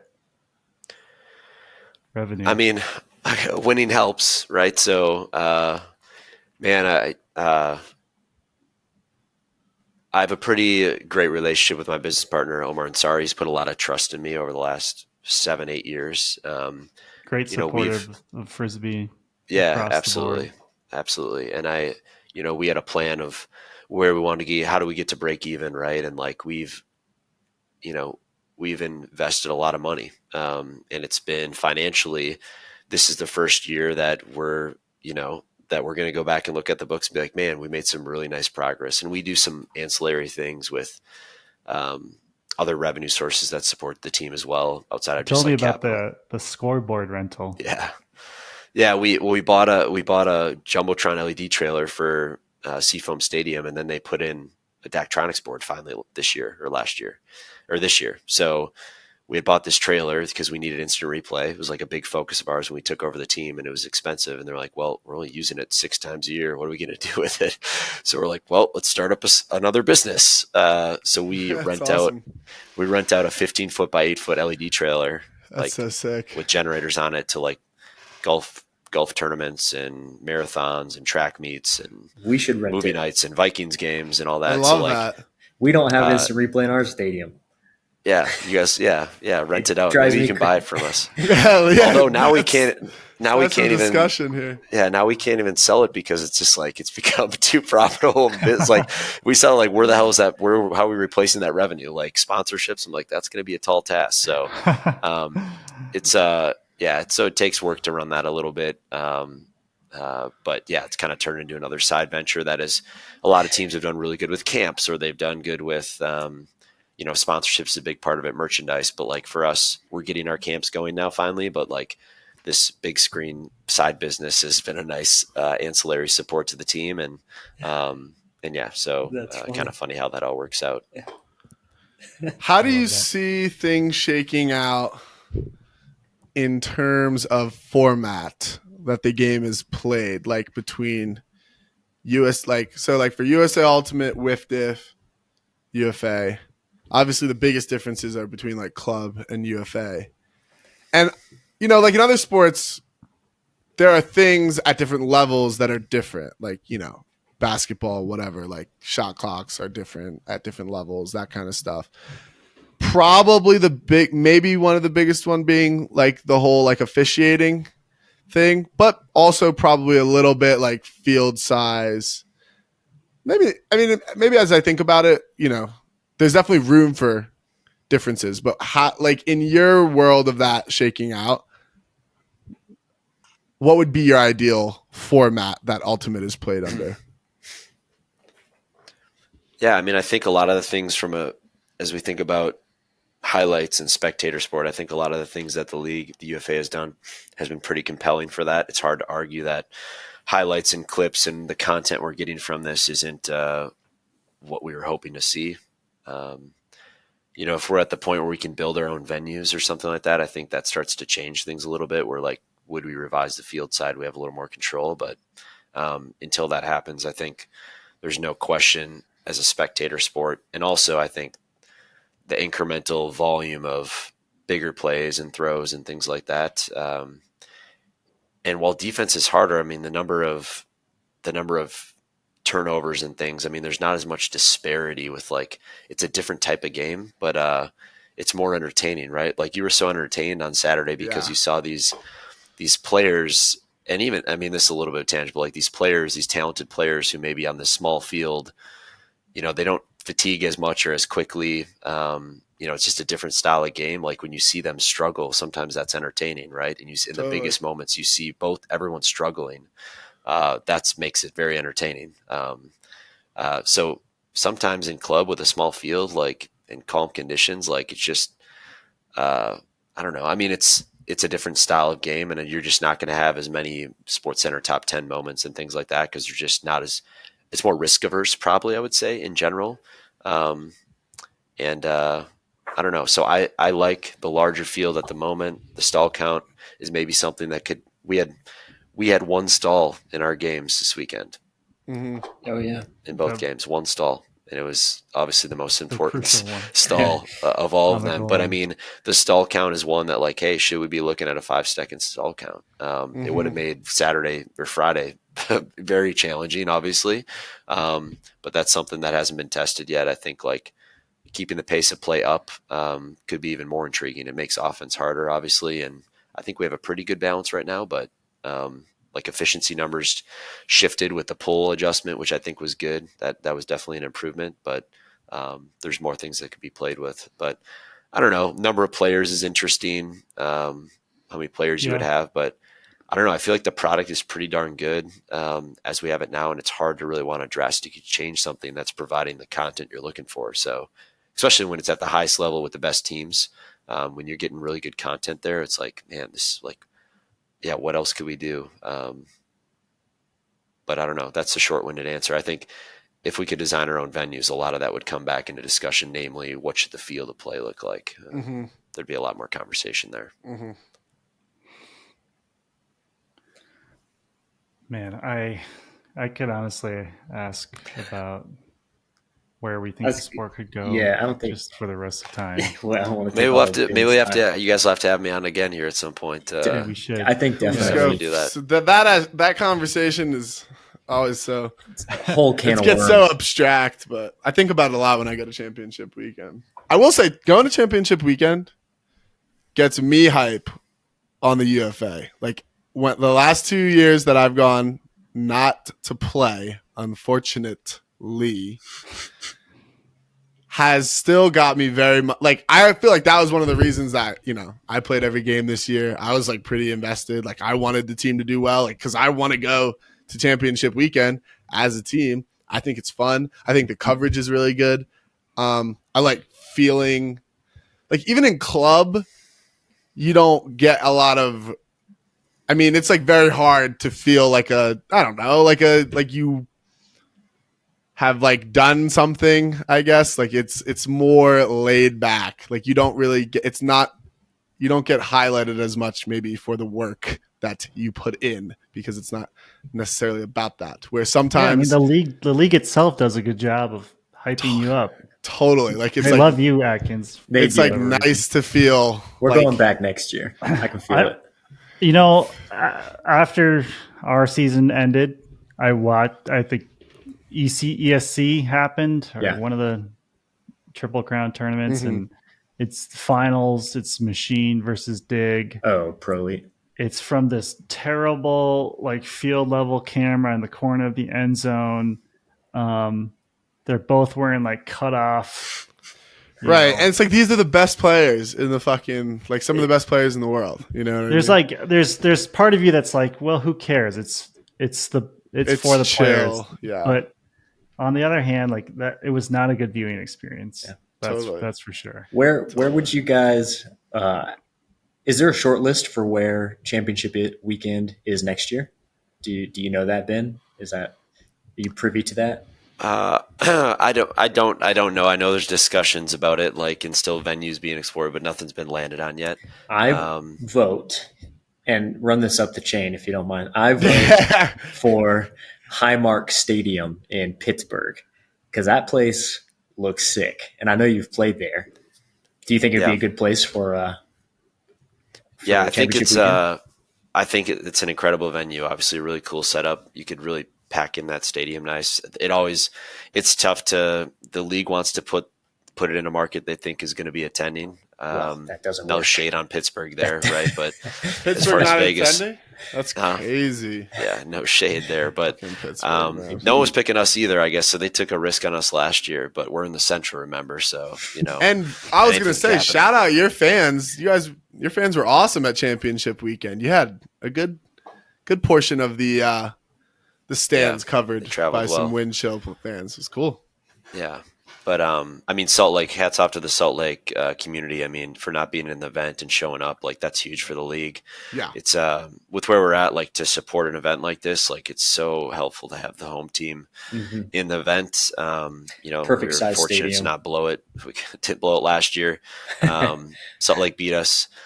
Obviously, I don't know turf, so it's hard to feel too bad for them not making it this year. But I think we're partners in heartbreak a little bit. So it's a little bit odd for us to go to their venue and then obviously win it all after how that all played out. But just another storyline with the weekend. But yeah, hopefully, I mean, Madison did a great job with it. We'd love to have it back at some point. I do love Bree Stevens. I would go back. Bree Stevens in that hotel right across. That was the thing I missed about this year. But the past 2 years. Right. Like, I mean, Minnesota felt like it was a whole different level, though, because having everyone in one place, like all the people working the event, all the teams, really special. And then it becomes like this like community event that you get at a tournament, which is so much fun. Like, I love talking to all the different people that are there. Right. And I honestly learned so much because I wasn't like a big UFA head. So like I was always a club guy, and I talked to all these guys that are like way more on the UFA, and it's just like a cool event. And that was one thing that was awesome about Minnesota that Salt Lake didn't have. Like some teams were at this hotel, some teams were at this hotel, right. Some people were at this hotel. So this is nice. Like the Madison one right across the street, everyone in that hotel was super sick. Yeah. Yeah, definitely. Yeah. Some venues have it, some don't. But yeah, no, I agree with you on that front for sure. So we'll see where it goes next. It's nice when you have a driving distance for multiple teams, you know, so totally. Minnesota, Madison, East having, you know, being more consolidated, like that does help, because then if the one team's not in it, it's still drivable and fan attendance will be up. So, but yeah, hats off to Salt Lake. I mean, it'd be great to go back there at some point in the future. They did a nice job. And I mean, if Salt Lake's in that event too, I mean, attendance is probably double. So never again. After the windy weekend, Quinn just said that it should be an Indy. It should be indoors, and we shouldn't have to deal with this. That's funny. But what's crazy is it's not usually windy in Salt Lake. Like, we never played a windy game there, have we? Bro, yes. Really? Yes. Where's one? It's pretty consistently windy. They said that was definitely the windiest it's ever been. Like that looks like more of an anomaly, but totally. I think the Seattle. It was a little bit windy for the division championship game. I think watching that one, the Seattle Salt Lake game. but not as bad as what we saw Friday, Saturday. So, all right, I want to be a little respectful of your time here. I have a fan question that I actually want to ask. I want your input on, and then I would love to watch this play you sent. Oh. The blueprint. Let's all watch the actually, I do have the blueprint together. DVD in the other room. I want to be respectful of your time, so let's head into this hour-long doc before we get too ahead of ourselves. I'll bring it to practice tonight, Ken, so you can watch it. It's on YouTube. I mean, I can't see, dude. I'm literally blind. So I figured I'd ask this question to you as well, Ben, because you're a coach and it's about coaching, and also Sam is from Minnesota. So this question is from Sam Fronek. He was actually at a Summit game as well, and his question is, how do I approach coaching a high school boys ultimate team with zero coaching experience? The team has two of the best youth players in the area, Minnesota, who have played YCC. So maybe you need to be recruiting these guys. True. And the team has support from the school and youth directors, which is great. I'm a recent college grad. Okay, minimal college experience. He's a handler. His co-coach is a cutter. Great. Here's the actual question. I have plans for introducing kids to strength and speed work, as well as creating lots of set plays to introduce flow, but I'm unsure how intense or how strict to be while balancing it with having fun, as well as what to expect with respect to running systems. I want to provide meaningful coaching for the kids, not just lower common denominator approach, as I disliked that when I was playing high school ultimate. So his question is approach to coaching at this level. I have lots of thoughts. Ben, I'm curious if you have any right off the bat. Oh man. Yeah, I mean, I haven't coached at the high school level. I mean, I did a little bit after college, but at that level, I feel like, when you're dealing with some anomaly talent, it's really hard to not, even more so where you can't really do that in club and pro. I feel like at the high school level, there's probably an ability to make sure that you're fully capitalizing on some of that anomaly talent. And I think that's probably changing, where like when I was in high school, we were just isolating a couple people, and like coaches weren't really doing anything to stop it. That's probably evolving and shifting a little bit, but figuring out how you can set, if making sure the talent has the opportunity to be as successful as possible and leverage that is probably pretty important at that level, just because not knowing the depth of talent on the team. And I think you maybe remarked it a little bit, but like making sure that you're probably getting the most out of those individuals and to make them successful. So if there's certain offensive systems that they thrive in, probably considering that first would be something that I would think about. But that's my first thing, is like figuring out how to build maybe a little bit of an offense around that. I think at that level, I think could be really nice. And then I do agree that trying at the high school level, and depending on the culture and nature of things, like there's probably a level of taking it a little bit too far. And it's as far as like intensity and depth. So I don't know. I'd maybe ask like how many practices a week are we talking about? I'd want to know that. I mean, you maybe mentioned that, but I don't know. I think you're right. Like the intensity is a good question for that level. It sounds like really only a couple of them have much experience. Right.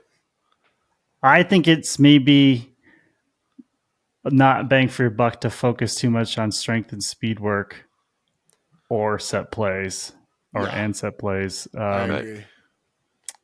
Maybe some conditioning, but not like strength and speed work. Yeah. Yeah. Unless, you have that kind of buy-in, but true. It sounds like this level of team is more about being introduced to the sport. Right.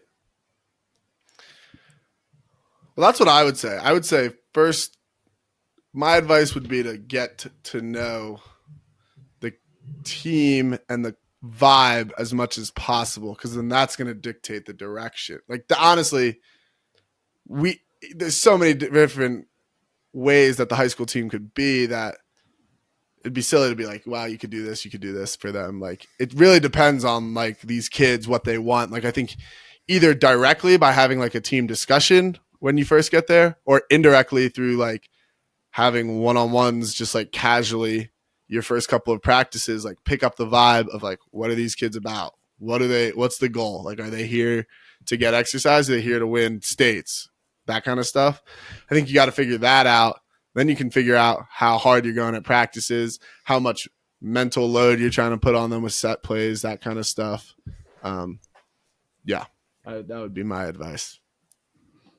Just teach them how to play. Teach them how to dump swing. Well, and teach them how to, and by that point, you could teach them how to have fun playing too. Like, because then that's gonna like get them going for the rest of their lives and just for that season if they enjoy playing with each other. With so many of those teams too, like the depth of talent, like it's just about the intangibles, completing throws, throwing structure, like, you know, the youth level, like consistency. Your biggest strength is going to be having a group of players who all are functionally able to complete passes and throw forehands and backhands, and you usually don't get that at the high school level. If only 8 of your 25 players are functional and moving the disc, like everything breaks down, right? So getting them up to speed, I would say that like after you have that, like there's going to be turnovers and like conditioning. I know in high school we did focus a lot on conditioning. We would do way more sprints at practice in high school than we do at pro. We do at pro now because I'm worried my guys are going to like pull a hamstring or like, you know, just like, I'm like so afraid to like do any sort of sprints or whatever at practice. I'm like, we get 1 day a week, and now they're like, but I remember in high school, they just run us. We'd run every time run, after like, practice. You're just, that's a good one. They grind, and there's more, you know, the grinder mentality of like, hey, like those points get long. There's no subs. You know, that can't be a bad focus just to make them run. That's a good point.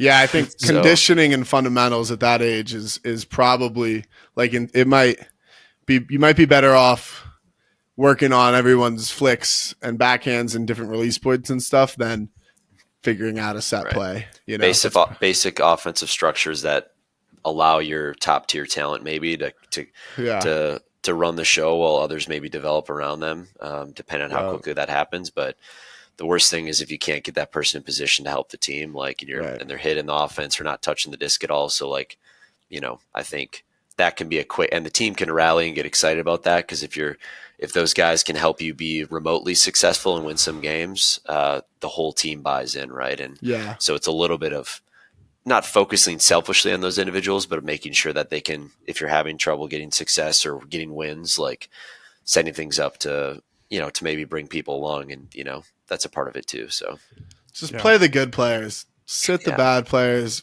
ride the kids that are good, play them every point if you need to. Yep. There you go. Yeah, I like that. All right. Hopefully that's good advice for you, Sam. I think there are some good nuggets in there. There's some nuggets for sure. No doubt. Good nuggies.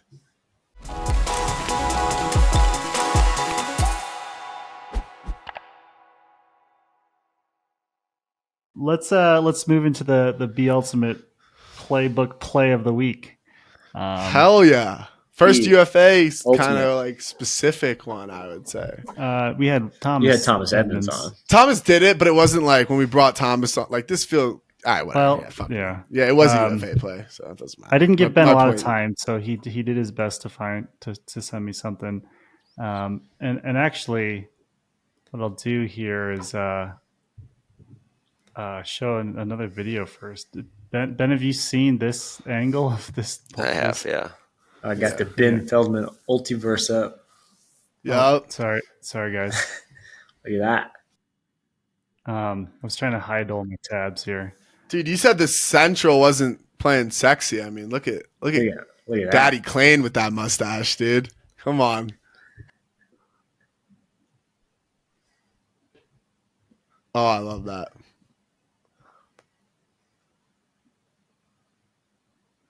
Yo. That's the one that it's like, I'm just gonna like take that. Like, that, in my opinion, is like the most disrespectful Sky, because it wasn't like he got it super high, but he was like, I'm just gonna like take this from in front of you, right on top of you. Like, I'll just have that. Thank you. Oh no, not this game. Oh my God. No. I'm tired of this bullshit. We had Anders just like his play. Anders is like fucking 100 IQ play is him throwing like a sick backhand cross field full shot against us. No. Like I'm sure this Let's see. I'm sure I'm just getting beat deep or Maddie's just getting broken down. Probably both, honestly. Unfortunately there is like not like great footage. Yeah, I was worried there wasn't a second angle of this. Can you guys see it okay? Yeah. Okay. I'm just going to let it play. Quick, Ben, if you want to, if you want to talk over it at all, feel free. Yeah. And then we'll watch it once or twice again. So, we'll see this play out. You guys, so Mike asked me a set play to share. This isn't overly novel. It's probably we see a ton of teams run it in the league. So it's nothing crazy, but your classic zipper cut either off the back or the front of the stack is one that a lot of teams employ. We saw Carolina actually was one of the teams that did it quite a bit. So yeah, in this clip, it's a dead disc timeout or set up on vert stack, playing with the disc. And a zipper is just basically clearing off the back of the stack to each side and then sending someone from the middle of the stack deep. So especially in a time or depending on the defensive style of the team and how they play, if they're super aggressive lockdown or off, those middle stack offenders. And we actually botched this. We go too early and it still works, which is pretty telling. We're a little bit deep too, but you can see 1-2 clear off and then 3 in the stack, unnamed player.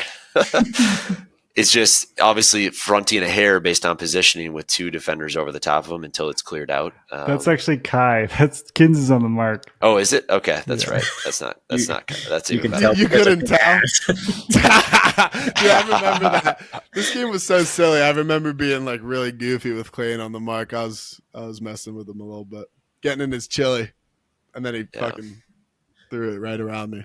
So this is just your basic back of the stack zipper, right? Nothing. Yeah. You guys have any so we go creative wrinkles? We're a little too deep and we clear pretty pathetically and Clayton still throws it because it's just hard to defend, right? There's a lot of space. It's obviously a tall, big receiver and you guys saw it.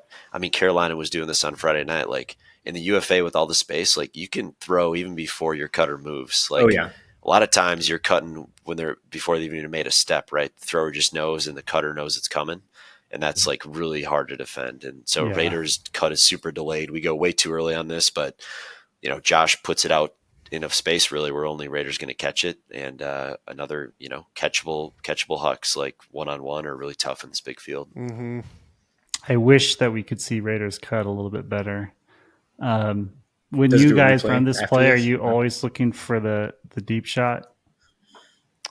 Off the back here. Yeah. Yeah. I mean, this is one of there's lots of set plays, Mike. I can't tell you them all the variances, but nothing fancy here, right? We're just clearing 1-2 and sending one deep. So they don't replay it, Mikey, afterwards? I don't think so. Bummer. Well, they might. There it is. It's not. You still can't see Raiders cut. There's really not a whole lot of setup. It's just literally a step. Like he maybe steps in and goes, but the whole concept is that you don't want to re-engage the defender there. You just want to go because you want to take the position you already have. And sometimes people like do too much there in that spot instead of just turning and going. That they give up their advantage because it's a moment of basically the defender resetting or checking in if you decide to engage them instead of just running. Funny enough, I happen to have an old play bookmarked and it's a zipper, which I'll play in a second. But for the listeners and for our lovely sponsors, Be Ultimate. I mean, if you guys have just been doubling playing here, this wouldn't have happened. Well, I mean, essentially, double. If we knew how to play the UFA, I'm about double the size. You're clearly putting up a lot of resistance. I am. So it shortens the depth of like whoever's cutting deep is shallower, so that's helpful. some teams may also look for one of these under options as actual options to hit, and whoever's in that case, Raider could potentially continue. I will give Quinn one of Quinn's favorite plays is having one. You call them the 1 or 2 at the back of the stack. Is that what you're saying, Ben? Yeah. Yeah. We call them 4 and 5, but it's the same thing. One of them could plant and go deep if they're lulling their defender. Just different options. I'll play this one just because it illustrates a little bit. It's a little bit easier to see the motion, and what Ben was alluding to. Sometimes it doesn't matter. Like you can kind of throw it pretty early. This one, Bansfield is even being backed by Grant right here. And he's deep. Grant locked in too. The throw still goes up. It's a tough play. Oh gosh, Effective. I love that play. So much chaos. Such a short time span. Yeah. What else? Anything else on this this one from? No, from I mean, obviously there's no one in the backfield, right? So like it would be tough if you were double teaming this. You'd be giving up a lot.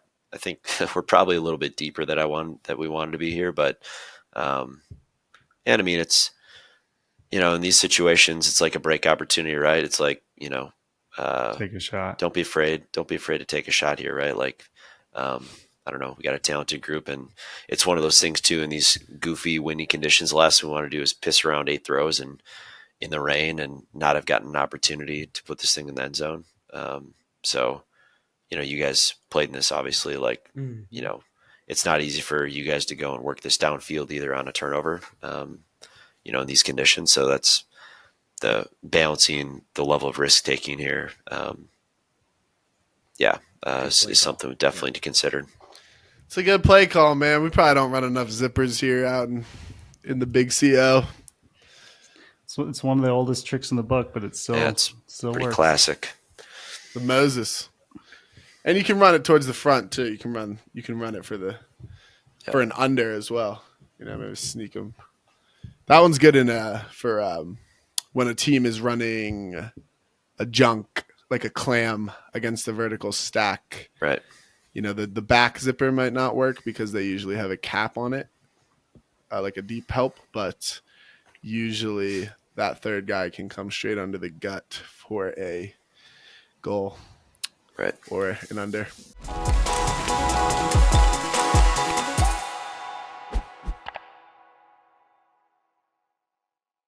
do you have the trophy with you? Where is that? So I did actually. I want to see it. Colin just stopped by before the interview. Stole it. To pick it up. We got a ton of coverage on KFan, which is like the big sports radio here in Minnesota. Okay. And he was they're at the fair because the fair is going on. So I was on air with them. Well, we didn't get a parade. We're still working on that, but we did. Dude.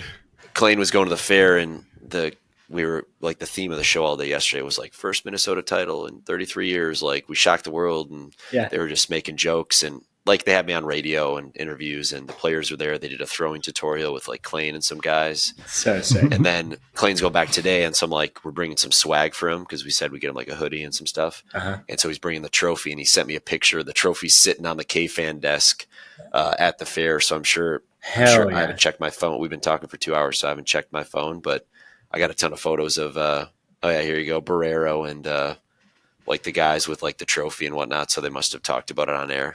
Mattis is there too. Classic Minnesota State Fair. Yeah. I used to go to that thing. Bro. Yeah. Dude, you don't get none of that for club. What happened after we won? Yeah. Well, here's the last thing we can. Some taco place. Probably. It's the last thing I want to end with, and that I was thinking about that I forgot about is like difference between club and pro. Like club has always been. People commit to that. It's all about the self-fulfilling kind of team concept of winning and how people love that. And it's like, we don't care if anyone's watching. We're going to go do this. And it's about putting all the work, and it doesn't matter who sees it. And we're going to collectively accomplish a goal together, which is fucking awesome. Fire right? me up, Ben. Right.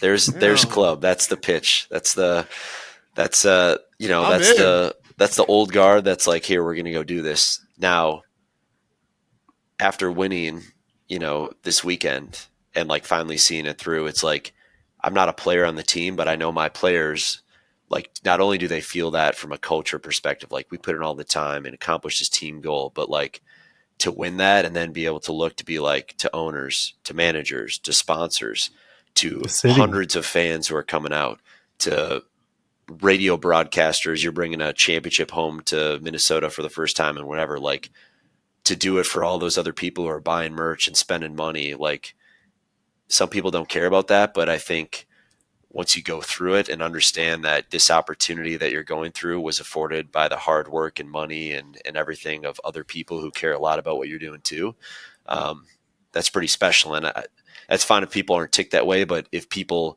have any sort of appreciation there and they want an elevated experience, I mean, that's what the league offers. And I think my guys are like, holy shit, like, just like it's a holy shit moment of like, wow, this feels, some of these guys had college championships and things, but like it feels extra special when it's about not just, oh, we got this goal and I did all this work, but it's like, holy shit, all of these other people like put all this time, effort, money in, and like it feels really good to give that back for what they did for us. And like, I don't know, that I think, and for me too, to Omar, my business partner, all the bet he took on us and all the money and he's poured into this team over the last 7 years, and like, you know, buying my pitch to be able to do this is like, it feels really good, you know, to be able to give that back. So I don't know. I think that's the difference. And I think that's why what we have going is pretty special. And I think the players, as players continue to experience that, I think it's pretty contagious. So. Hell yeah, That's dude. well said. That's awesome. That was awesome. Yeah. Shout out to Omar for sure. Seriously, no, I don't know if anybody's really contributed to so many individual Frisbee players and Frisbee teams than he has. And I imagine most people don't even know who Omar is. Yeah. Owner of Surly Brewing Company. Yeah. For those who Drink don't know. Surly. He's supported club teams in Minnesota and played Ultimate forever. And the vision was Surly as a sponsor when I took over the team. And then quickly that turned into, hey, Omar, like, let's buy this team. And then that happened. And here we are 7 years later. And yeah, so it's been a good journey. He's obviously very happy. And we thankfully flew out 53 cans of Surly in a cooler, GGM style to the event, just in case. We unloaded them in the Pepsi cooler in the locker room, ready to go. It was win or lose. We were going to have them, but I told Omar, I'm like, whatever you do, and if we win, I better have a Surly in my hand within a few minutes. And so that was pretty cool to have Surly with us in celebratory mode, you know, after the game. Yeah. Hell yeah. Awesome.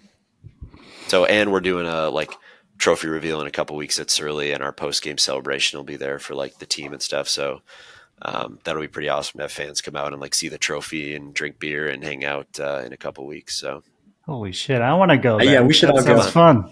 September 12th, Thursday. I'm leaving the country tomorrow for a hot minute, so we got to delay it. But yeah, we're going to do that here in a couple weeks. Hell yeah. More details to come, but that'll be a good time. Congrats, Coach. Well, yeah, congrats, Ben. Yeah. Well deserved. Thanks, guys. Have fun with the family, or at least the wife in Amsterdam. And we'll see you at championship weekend next year. Yeah. I love it.